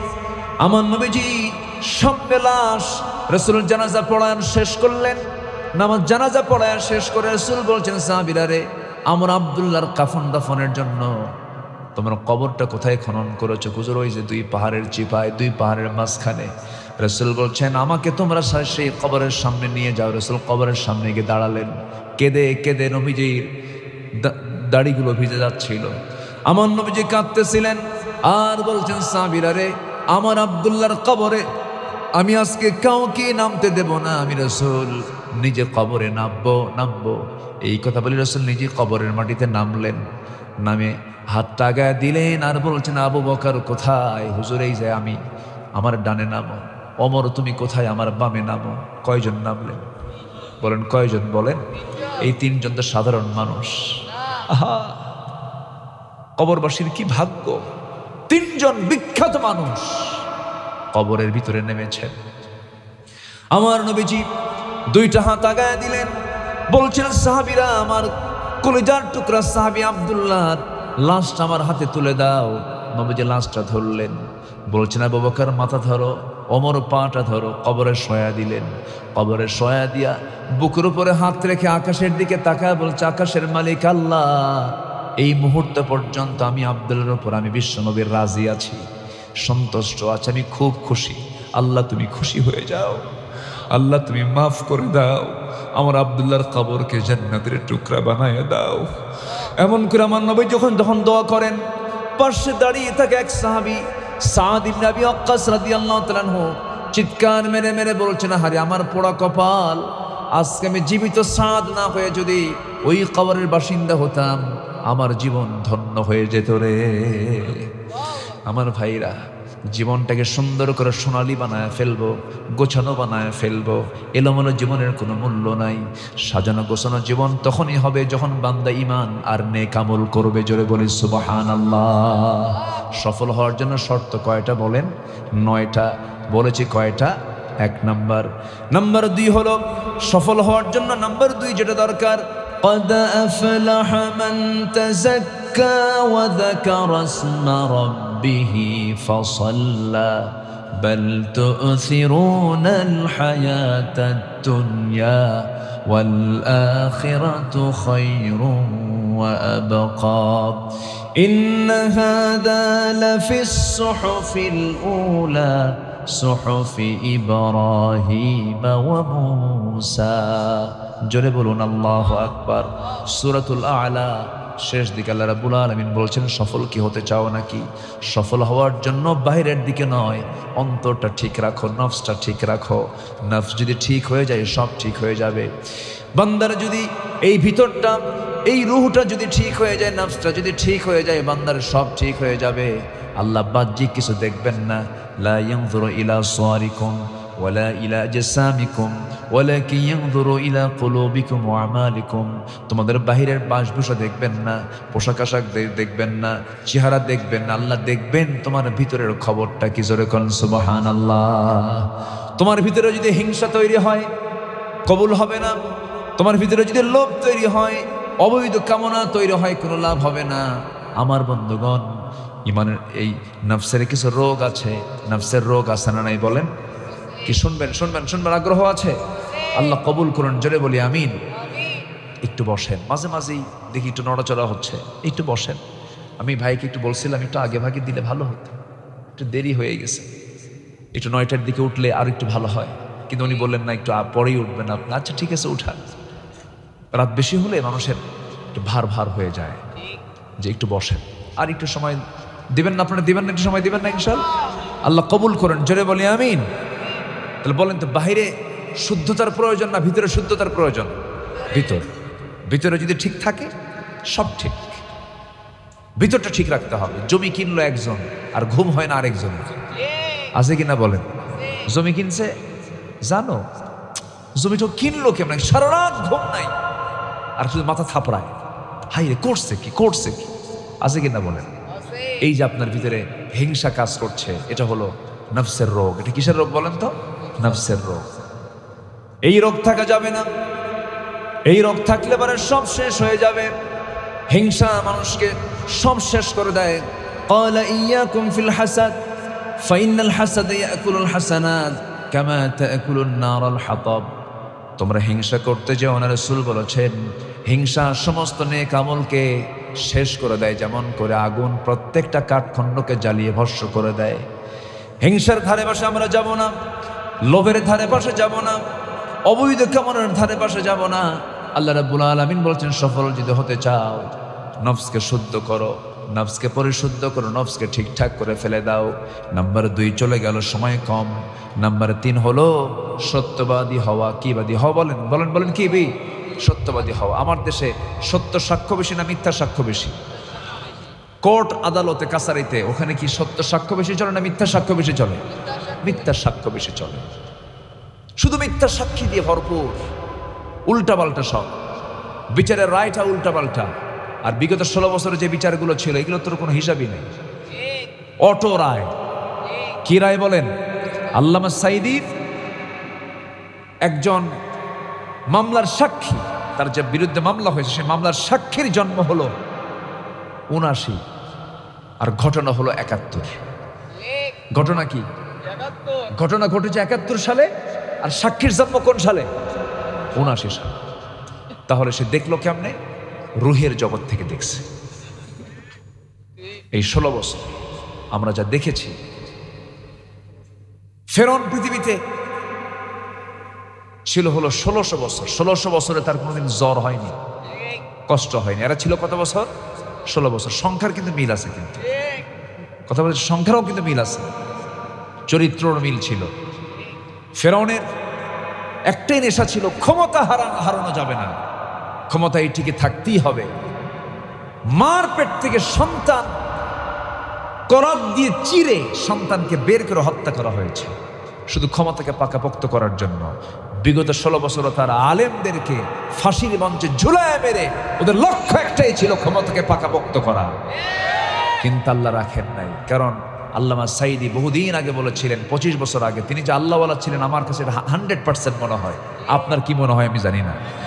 আল্লামা সাঈদী বলেছিলেন 25 বছর আগে, গাছের গোড়ায় নাড়া দেব, সোজা মামুড়ি দিল্লি গিয়ে পড়বা। কি লন্ডনে গিয়ে পড়ছে? আমেরিকা গিয়ে পড়ছে? কোথায় গিয়ে পড়ছে বলেন? দিল্লি গিয়ে পড়ছে। যা বলেছিলেন সেখানে গিয়ে পড়েছে। সম্মানিত ভাইয়েরা, উনি বলেছিলেন বাংলাদেশে এমন একটি সময় আসবে, এই ইসলাম বিরোধী শক্তিগুলো পালানোর জন্য একটি ইঁদুরের গর্ত খুঁজে পাবে না। পায় নাই, কলার পাতায় শুয়েছিল। জানেন না আপনারা? মানে টিকতে পারে নাই। অতএব এই 56,000 বর্গ মাইলের এই সুজলা সুফলা শস্য শ্যামলা সোনার বাংলাদেশে ইসলাম বিরোধী কোনো অপচক্রান্ত টিকসই হতে পারে না। সকল কিছুকে রুখে দাঁড়িয়ে আমাদের একটি কাজ সামনে পড়ে আছে, সেটা হলো কোনো আইন মানি না আল্লাহর আইন ছাড়া। একমাত্র জমিনে চলতে হবে কার বিধান? কার বিধান? আল্লাহর বিধান। এটাকে মাথায় রেখে আমরা সামনের দিকে এগিয়ে যাই। আমাদের সাহায্যের জন্য কাউকে লাগবে না। আমাদের সাহায্যের জন্য কে যথেষ্ট বলেন? আসতে বলবেন না, কে যথেষ্ট? আল্লাহ যথেষ্ট। কিন্তু আমাদের শর্ত হলো সত্যবাদী হতে হবে। আল্লাহ রাব্বুল আলামিন বলেন, ইত্তাকুল্লাহ ওয়া কুলু কাওলান সাদীদা ইউসলিহ লাকুম আ'মালাকুম ওয়া ইয়াগফির লাকুম যুনুবাকুম ওয়া মান ইউতি'ইল্লাহা ওয়া রাসূলাহু ফাকাদ ফাযা ফাওজান আযীমা। জোরে বলুন আল্লাহু আকবার। সত্য কথা বলবে, সত্য পথে চলবে, এর উপকার হলো, এর ফলাফল হলো আল্লাহ তোমার সমস্ত ভুল আমলগুলো যদি করে থাকো আল্লাহ পাক এটাকে ইসলাহ করে দিবেন, সংশোধন করে দিবেন। এবং আল্লাহ বলছেন এই কাজ যদি করতে পারো আমি আল্লাহ তোমাকে মহা সফলতা দান করব। জোরে বলি সুবহানাল্লাহ। ইমানদার জিহবায় কখনো মিথ্যা কথা আনতে পারে না। ইমানদারের জবান কখনো দুই রকম হতে পারে না। ইমানদার কখনো ওয়াদা ভঙ্গ করতে পারে না। ইমানদার কখনো আমানতের খেয়ানত করতে পারে না। ইমানদার কখনো যৌনাঙ্গের অবৈধ পথে যৌনাঙ্গকে ব্যবহার করতে পারে না। বিবাহ বহির্ভূত কোনো সম্পর্ক জড়াতে পারে না। ইমানদার ইমানদারি হবে, সব তার স্ট্যান্ডার্ড হবে। সে অত্যন্ত সতর্কতার সঙ্গে পা ফেলবে, অত্যন্ত যত্নশীল হয়ে জমিনে চলাফেরা করবে। সবার থেকে সে হবে ভিন্ন। ইমানদার কখনো অপচয় করতে পারে না। ইমানদার কখনো দুর্গন্ধ জাতীয় কোনো পরিবেশে যেতে পারে না। আমার দেশের মানুষ, সাধারণ মানুষ বেশি না বিড়ি খাওয়া মানুষ বেশি? বলেন কি খাওয়া মানুষ বেশি বলেন? যারা বিড়ি খায় তাদের গায়ের একটা গন্ধ আছে না? মিশকাম্বরের নাকি? মিশকাম্বরের গন্ধ, পচা পচা গন্ধ। ইমানদার এগুলো সঙ্গে সম্পর্ক জড়াবে না। আল্লাহ কবুল করেন। জোরে বলি আমিন। আরো জোরে আমিন। 9টা শর্তের মধ্যে 3টা শর্ত হলো, সংক্ষিপ্ত করে বলছি। নাম্বার 4, কই যান? বসেন বসেন। মাশাআল্লাহ, আলহামদুলিল্লাহ। এই দুটা কার? পোতা ছেলে আর নেচি ছেলে। বুঝলাম না তো, একটু বুঝায় বলেন।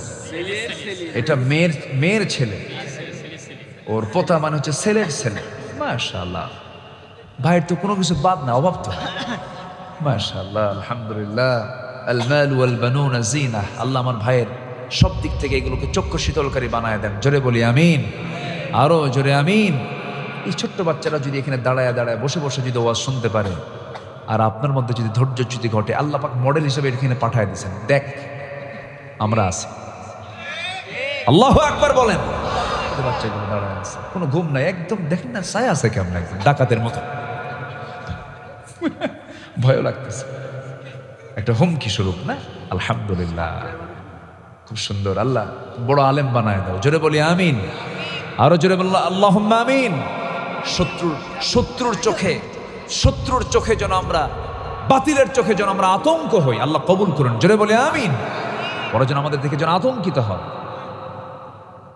সম্মানিত ভাইয়েরা, তাহলে 1 নম্বর হলো ঈমান নেক আমল। নাম্বার 2 হচ্ছে পরিশুদ্ধিতা, তাসকিয়াতুন নফস।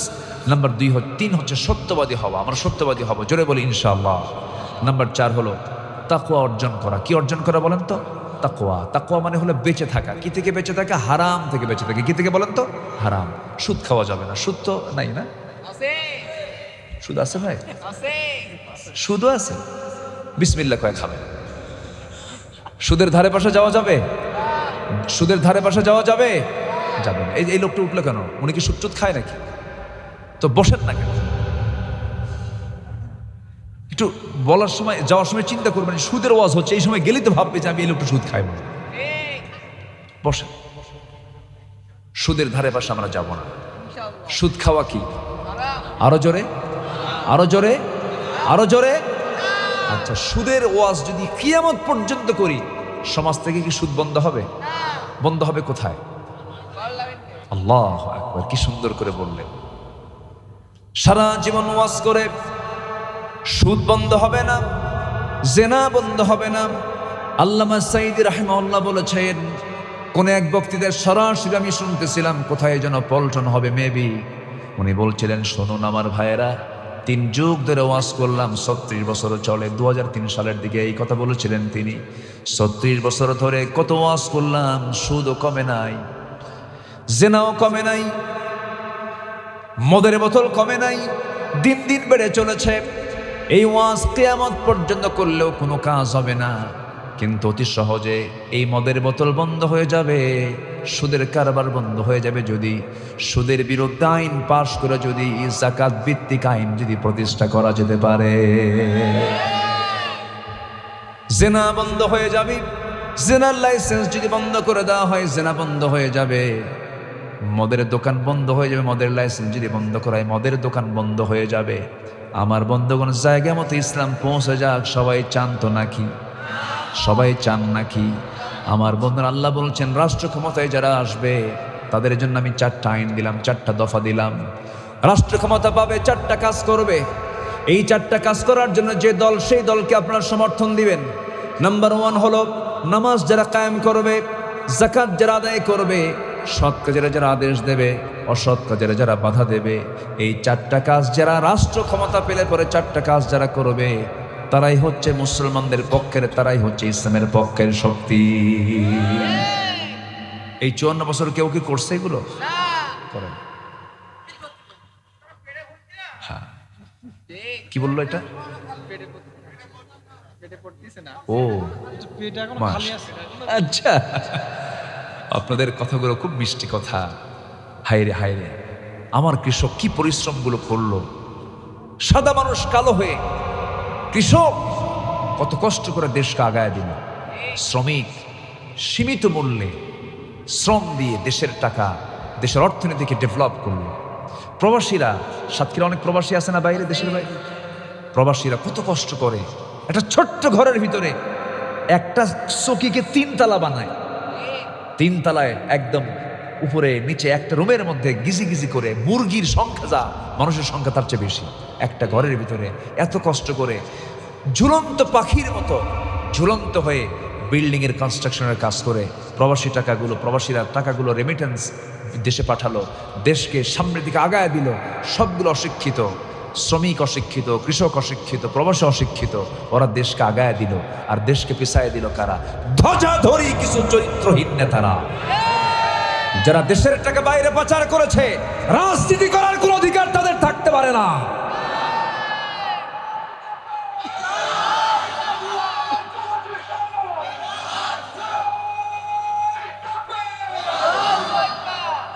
আমার কথা হচ্ছে, তুই দুর্নীতি করলি, দেশের টাকা বাইরে পাচার করলি, কিন্তু দেশের শত্রু, জাতির শত্রু।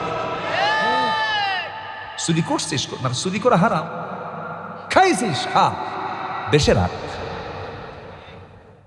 সব বাইরে পাচার করেছে, কিচ্ছু নাই দেশে, জানেন, কিছুই নাই। ওরা যদি রাজনীতি করতেই চায়, আমাদের বক্তব্য হলো ওই টাকাগুলো ফেরত নিয়ে রাজনীতি কর, ঠিক কিনা? আসতে কোন কেন ফেরত নিয়ে।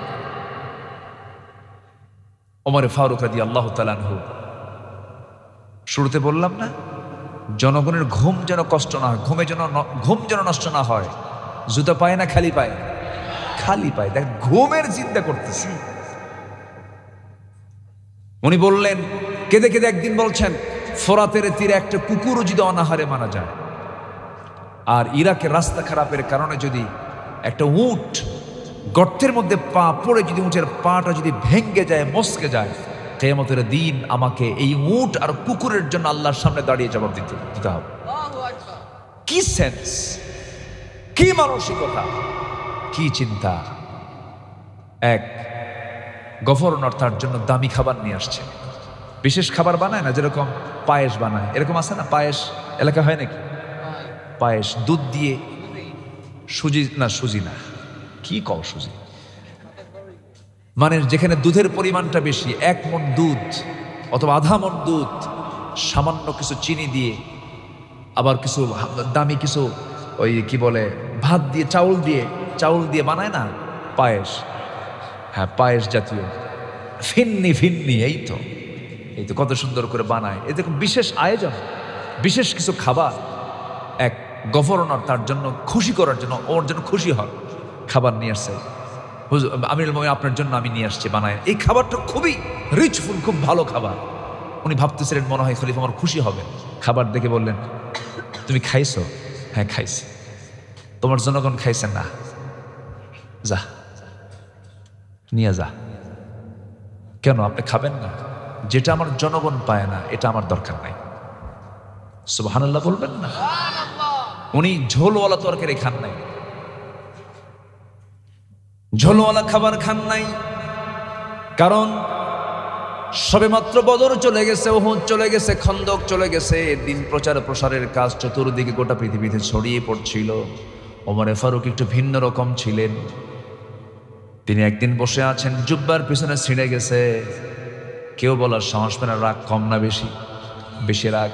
একজন এসে বলতেছে, কেমন করে বলি, চলো আমরা আম্মা জানকে বলে দেই। দুই আম্মা জান আমার নবীর স্ত্রী, দুইজন এসে বলছেন, আমিরুল মুমিনিন একটু উন্নত জীবন গ্রহণ করা দরকার, জুব্বাটা ছিঁড়ে গেছে পিছন দিক থেকে। কূটনীতিকরা মদিনায় আসে, আপনার সঙ্গে তারা বৈঠকে বসে। আপনি মুসলমান, আপনার জুব্বা যদি পিছনে ছেঁড়া থাকে কেমন হয়? একটু হলেও ছোট হয়ে যায়, একটু হলেও কেমন যেন মনে হয়, মিলে না, ভারসাম্য হয় না। ওমর ফারুকের চক্ষু লাল হয়ে গেছে, কেঁদে কেঁদে বলছেন, আমার নবীর বউ হয়ে আমার নবীর স্ত্রী তোমরা কেমন করে আমাকে এই পরামর্শ দাও? আমার নবী যে বিছানার চাদর না পায়া জুব্বাটাকে চাদর বানায়া আমার নবী জুব্বার ওপরে গোটা রাত কাটায়া দিয়েছেন। রসুল যদি এমন সিম্পল জীবন গ্রহণ করতে পারেন, তোমরা আমার পোশাক নিয়ে কোনো মন্তব্য আজকের থেকে করবা না। আল্লাহর কসম করে বলি, আমার যারা শত্রু, যারা ইসলামের যারা দুশ্মন, অমরকে পোশাক দেখে ভয় পায় না, অমরেরকে ভয় পায় অমরের তাকওয়া নামক বড় যোগ্যতা দেখে। যখন সুবহানাল্লাহ। নাম্বার 4, আমরা কি অর্জন করব? তাকওয়া অর্জন করব। আমার বন্ধুগণ, মুত্তাকি হতে হবে। আল্লাহ রাব্বুল আলামিন বলেন, মুত্তাকি হলে কি হবে? তারা সফল হয়ে যাবে।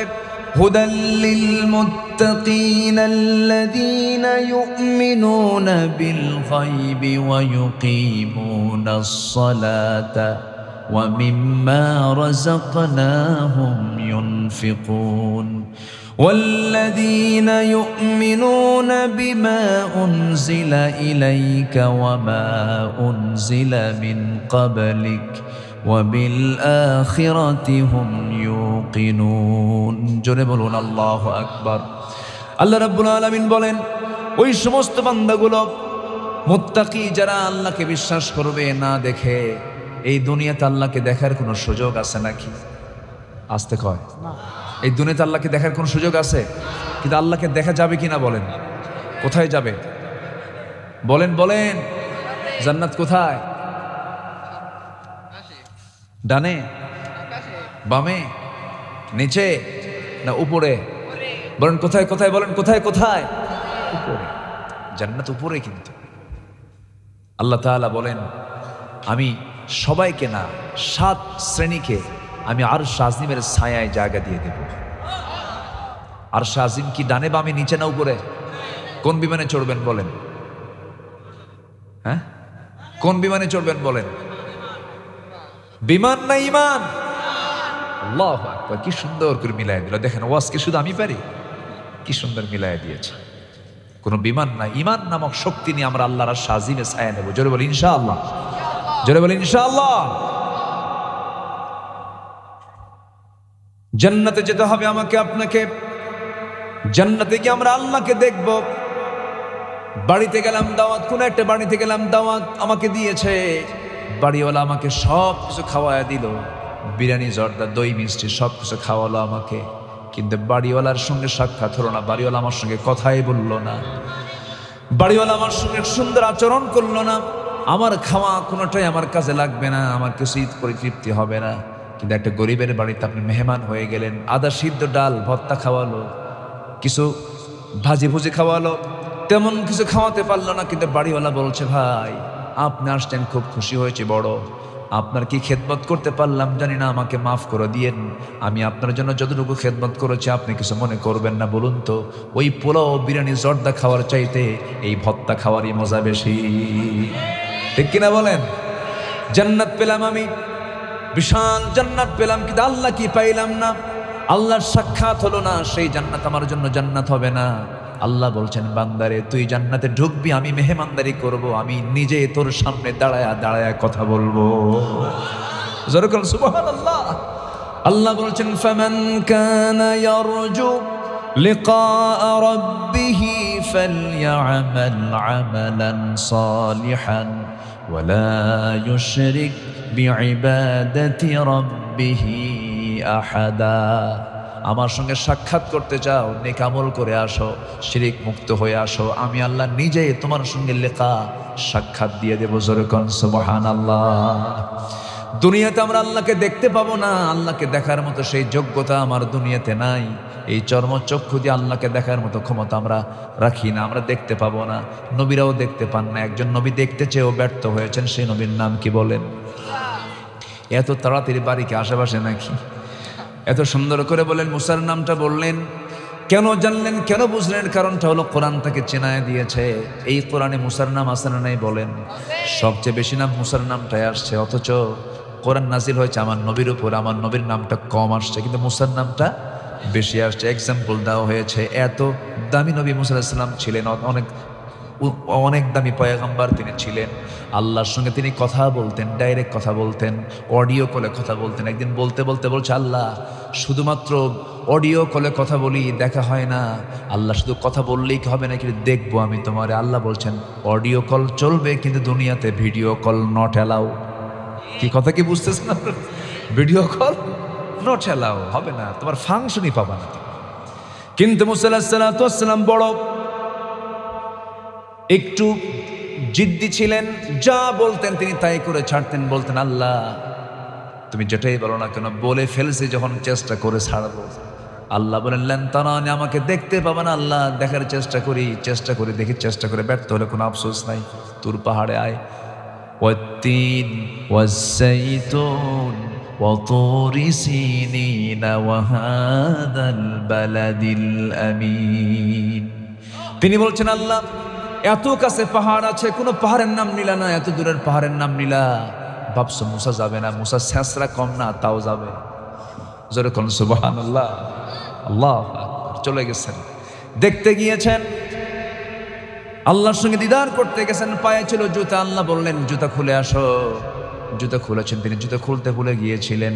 কিন্তু আমার হাবিব, আমার নবীজি, আমার রাসূল আল্লাহর আর শাজিম যখন গিয়েছেন জুতা খোলার জন্য পায়ে হাত দিয়েছেন, আল্লাহ বলছেন আমার হাবিব জুতায় পা দিবেন না, জুতায় হাত দিবেন না। আপনার জুতার আমরা আপনার জুতার ধুলা নেবার জন্য আমার আরশ আকাঙ্ক্ষিত হয়ে আছে। আল্লাহু আকবার। আমার নবীর দামটা কত! আল্লাহ রাব্বুল আলামিন নিজের পরিচয় দিতে নিয়ে বলেছেন আলহামদুলিল্লাহি রাব্বিল আলামিন।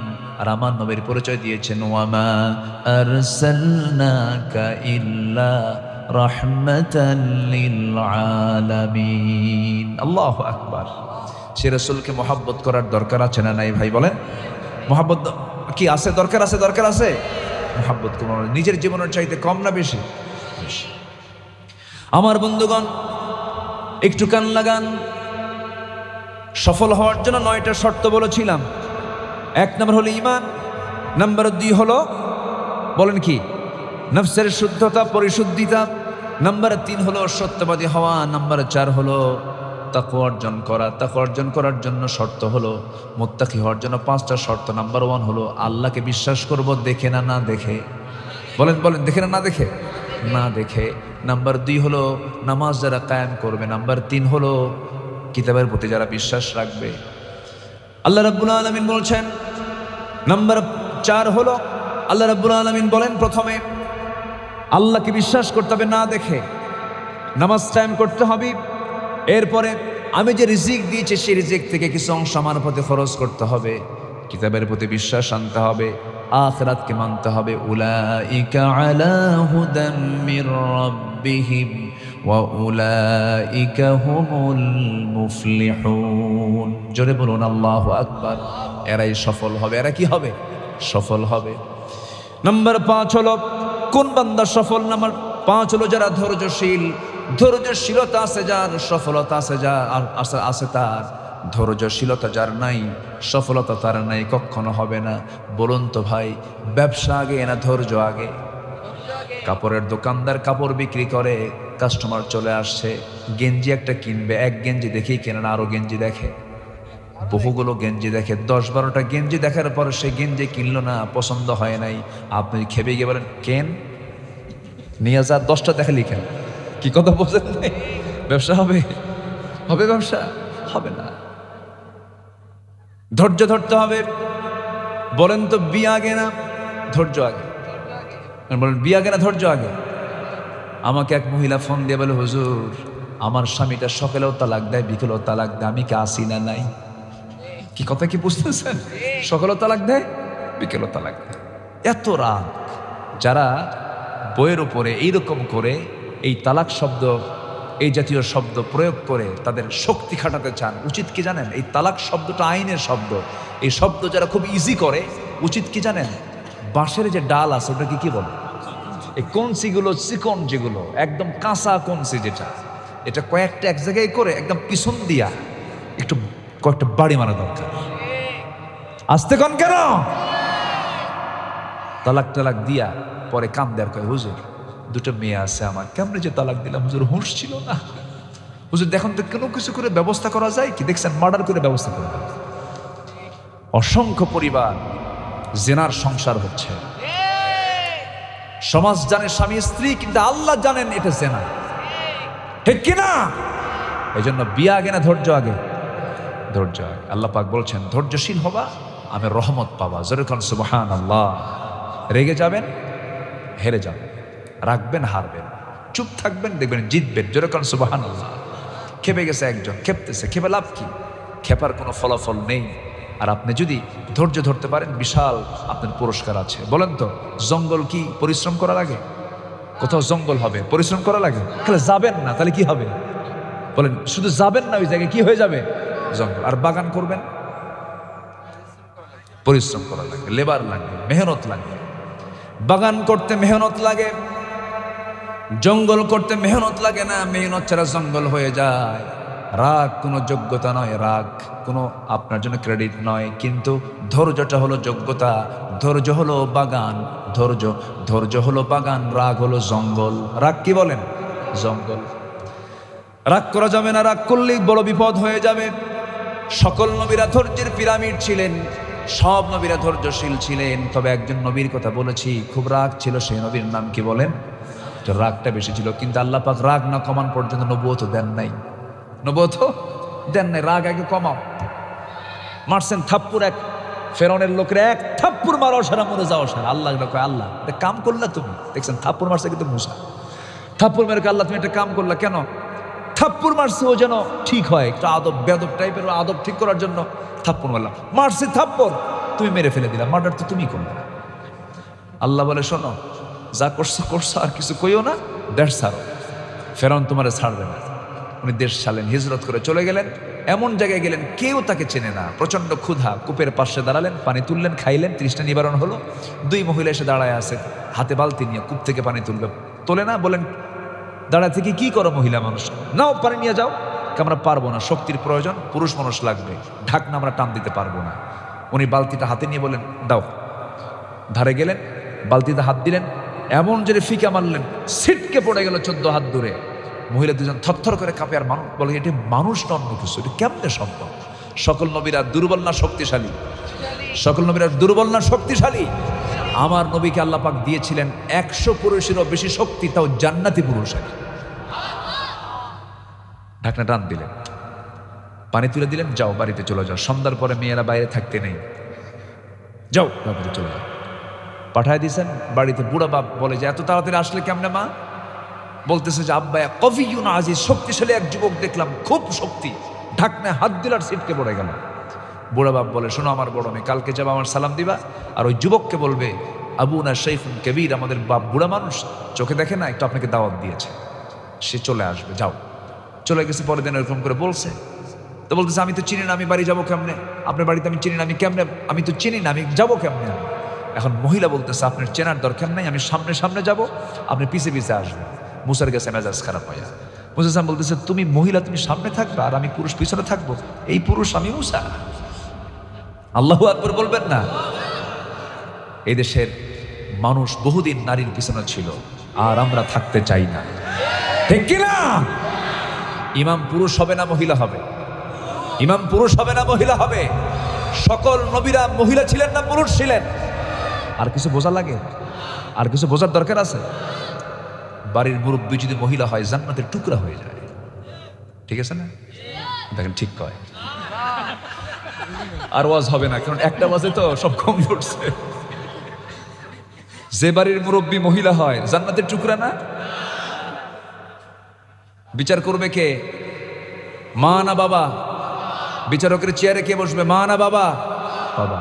বাবা যদি বিচার করে তার সঠিক বিচার হবে, আর মা করলে আবেগ থাকবে। আবেগ কি থাকবে? আবেগের চোখের পানি কোন দিকে যাবে নিজেও বুঝবে না। এই জন্য আল্লাহ যাকে দিয়ে যে কাজ করাবেন সে কাজ তাকেই করতে হবে। মেয়েদের কাজ হলো বাচ্চা কাচ্চা আপনি পারবেন না। আপনার কোলে যদি একদিন বাচ্চা থুয়ে যায় আপনার বউ মায়ের বাড়ি, তুমি একদিন দেখো এক বেলার মধ্যে কয় আসার খাবে আল্লাহ জানে, এটা আপনি পারবেন, এটা মহিলা পারবেন। মুসা আলাইহিস সালাম কি করলেন? বললেন যে আমি সামনে যাব, তুমি পিছে আসো, কারণ আমি পুরুষ, তোমার দিকে আমার নজর যাবে, আমার গুনাহ হবে। আমি সামনে যাব, তুমি বেশি কথা বলবা না, শুধু দুইটা শব্দ বলবা, ডান বাম। ডান কখন বলবো? আমি যখন বামে যাব। আর বাম কখন বলবো? যখন আমি ডানে যাব। ভুল হলে শুধু বাম আর ডান, আর কোনো শব্দ তুই বলবি না। তোর শব্দের মধ্যে ঝংকার আছে, আকর্ষণ আছে। মহিলা মনে মনে কয় কালকে দেখি শক্তিশালী, ঢাকনা টান দিল ছিটকে পড়ে গেল। আজকে দেখি চরিত্র ভালো, কথা বলতেও দেয় না, চরিত্র ভালো, তাকায় না, শক্তিশালী যুবক। আদর্শ নারীদের কাছে এই দুটো গুণই বেশি পছন্দ। আলহামদুলিল্লাহ বলেন। শক্তিশালী এবং কি চরিত্রবান। শক্তিশালী আর কি চরিত্রবান। পুরুষের এই দুটো গুণ হলো মেয়েদের জন্য চুজেবল। যারা আদর্শ মেয়ে তারা এই দুটো জিনিসকে চুজ করবে, চরিত্র এবং কি শক্তিশালী। চলে গেছেন বাড়ি পর্যন্ত। বৃদ্ধ লোক দেখেই সালাম বিনিময় হলো। পুরা লোকটা বলতেছে তোমার নাম মুসা না?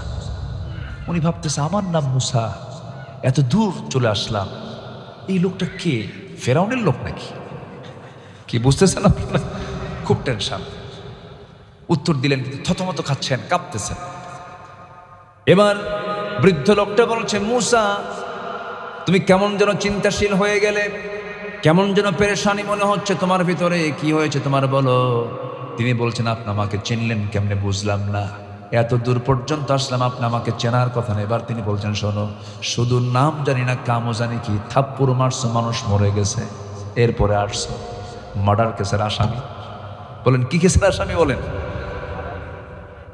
আমার ভাইয়েরা, মুসা আলাইহিস সালাম টেনশনে পড়ে গেছেন, কিন্তু এবার হাস্যজ্জ্বল চেহারা নিয়া বুড়া লোকটা বলছে হে মুসা চিন্তা করো না, জায়গা মতো এসেছো।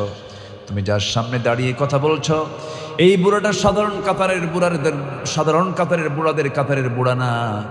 এই বুড়ার পরিচয় হলো ওয়া ইলা মাদিয়ানা আখাহুম শুআইবা।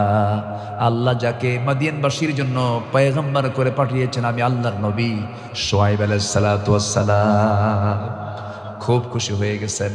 খুশি হওয়ার পরে এবার দুজন করমর্দন করলেন, আলিঙ্গন করে নিলেন। এবার বলছেন শোনো মুসা তোমার কাজ আছে। কি কাজ? আমার দুইটা মেয়েকে তুমি দেখেছো, দুটা মেয়ের যে কোনো একটা মেয়েকে তোমার সঙ্গে বিয়ে দেবো, তুমি কি বিয়ে করবা নাকি? হ্যাঁ বিয়ে করব, কিন্তু এখন তো দেওয়া যাবে না। কেন? তোমার রেকর্ড ভালো না, থাপ্পড় মারলি মানুষ মরে, খুব রাগ। খুব কি তোমার রাগ, এখন বিয়ে দেওয়া যাবে না, দেরি করতে হবে। কি করতে হবে? ছাগল তোমাকে চষতে হবে। আমার বাড়ির ছাগলগুলো আছে, পৃথিবীতে যত প্রাণী আছে সমস্ত প্রাণীর মধ্যে সবচেয়ে শান্ত ভদ্র ছাগল নাকি?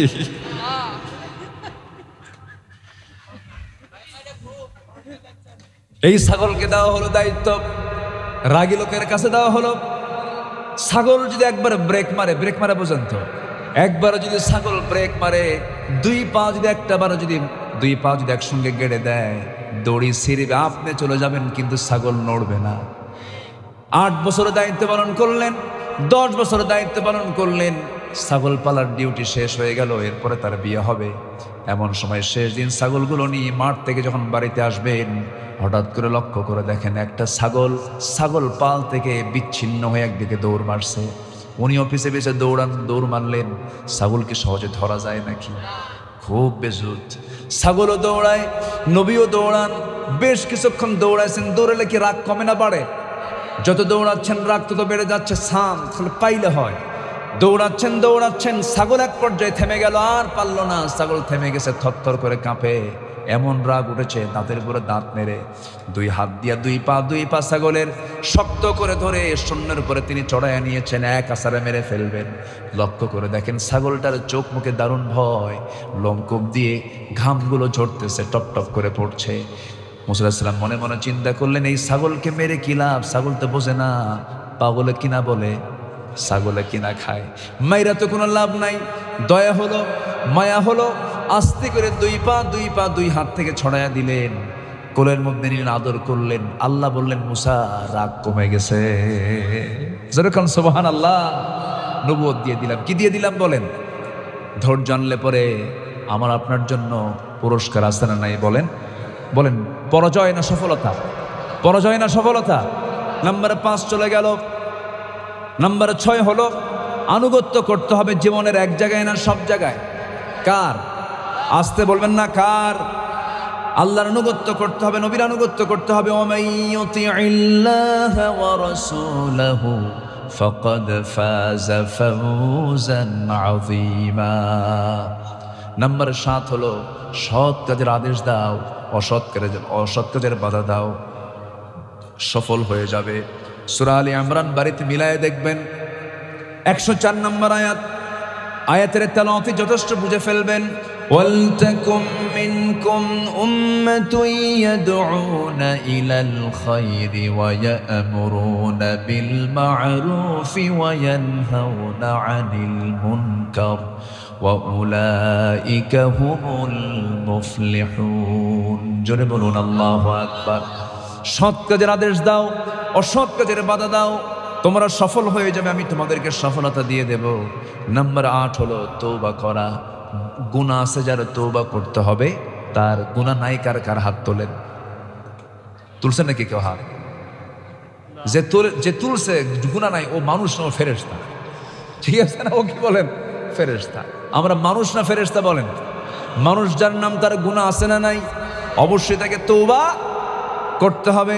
তওবা কি একবার না বারবার?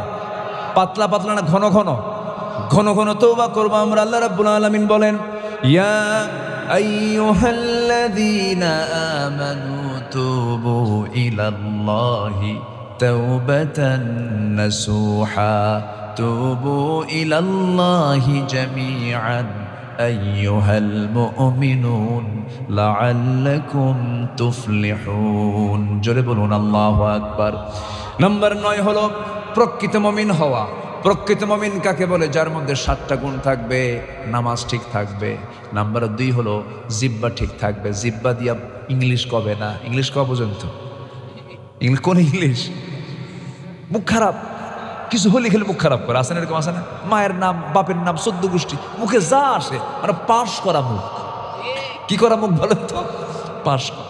এত মুখ খারাপ, এটা ইমানদারের বৈশিষ্ট্য নয়। ইমানদারের জবান হবে অত্যন্ত যত্নবান জবান হবে। দলিল লিখতে যেমন দলিল লেখক খুব চিন্তা করে, ইমানদার কথা বলতে নিয়ে কথা বলবে আগে না চিন্তা করবে আগে?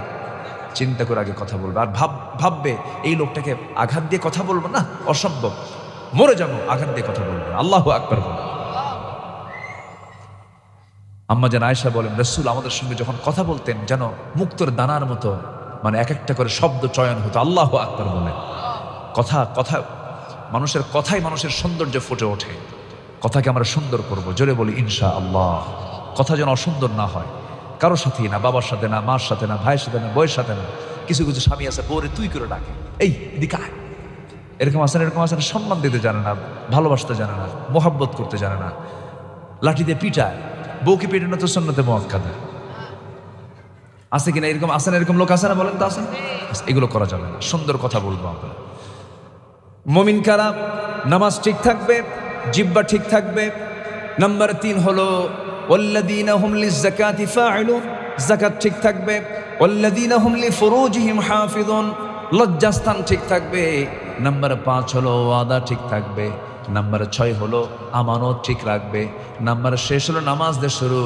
নামাজ যারা মনোযোগ দিয়ে পড়বে, নামাজ যারা যত্নশীল হবে, উলাইকা হুমুল ওয়ারিসুন আল্লাযীনা ইয়ারিসুনাল ফিরদাউসা হুম ফিহা খালিদুন। জোরে বলুন আল্লাহু আকবার। এই 7 কাজ করবে যারা, জান্নাতুল ফিরদাউসের অধিকারী হবে তারা। আল্লাহ কবুল করুন, আল্লাহ কবুল করুন। জোরে বলি আমিন। অনেক রাত হয়ে গেছে, কেমনে যে এত সময় চলে গেল, কেমনে যে এত সময় চলে গেল বুঝলাম না। আমরা যতটুকু শুনেছি আমরা বলে ফেলি আলহামদুলিল্লাহ। এই নটা শেষ করছি তো, মনোযোগ দেননি মনে হয় আপনি। শর্ট করে বলেছি, সেখানে যেখানে আছেন সেখানে বসেন। আমরা এখন আল্লাহর কাছে চাবো, আল্লাহর কাছে প্রার্থনা করবো আল্লাহ যেন আমাদের গুনাহগুলোকে মাফ করে দেন। জোরে বলি আল্লাহুম্মা আমিন। কেউ যাবেন না, সবাই বসুন। দোয়া একটা লোভনীয় জিনিস, এই দোয়াগুলো পাবেন না তো, এতগুলো মানুষকে আপনি পাবেন কোথায়? একসঙ্গে এখানে মুসাফির আছে, এখানে আলেম ওলামা আছে। আমরা সবার জন্য দোয়া করব, সবাইকে নিয়ে দোয়া করব। এই দোয়ায় আব্বা আম্মার জন্য দোয়া হবে, নিজের জন্য দোয়া হবে, দেশের জন্য দোয়া হবে। এই দোয়াকে গুরুত্ব দিয়ে সবাই বসুন। আমরা খুব দ্রুত, আপনারাও মেহমান আমিও মেহমান,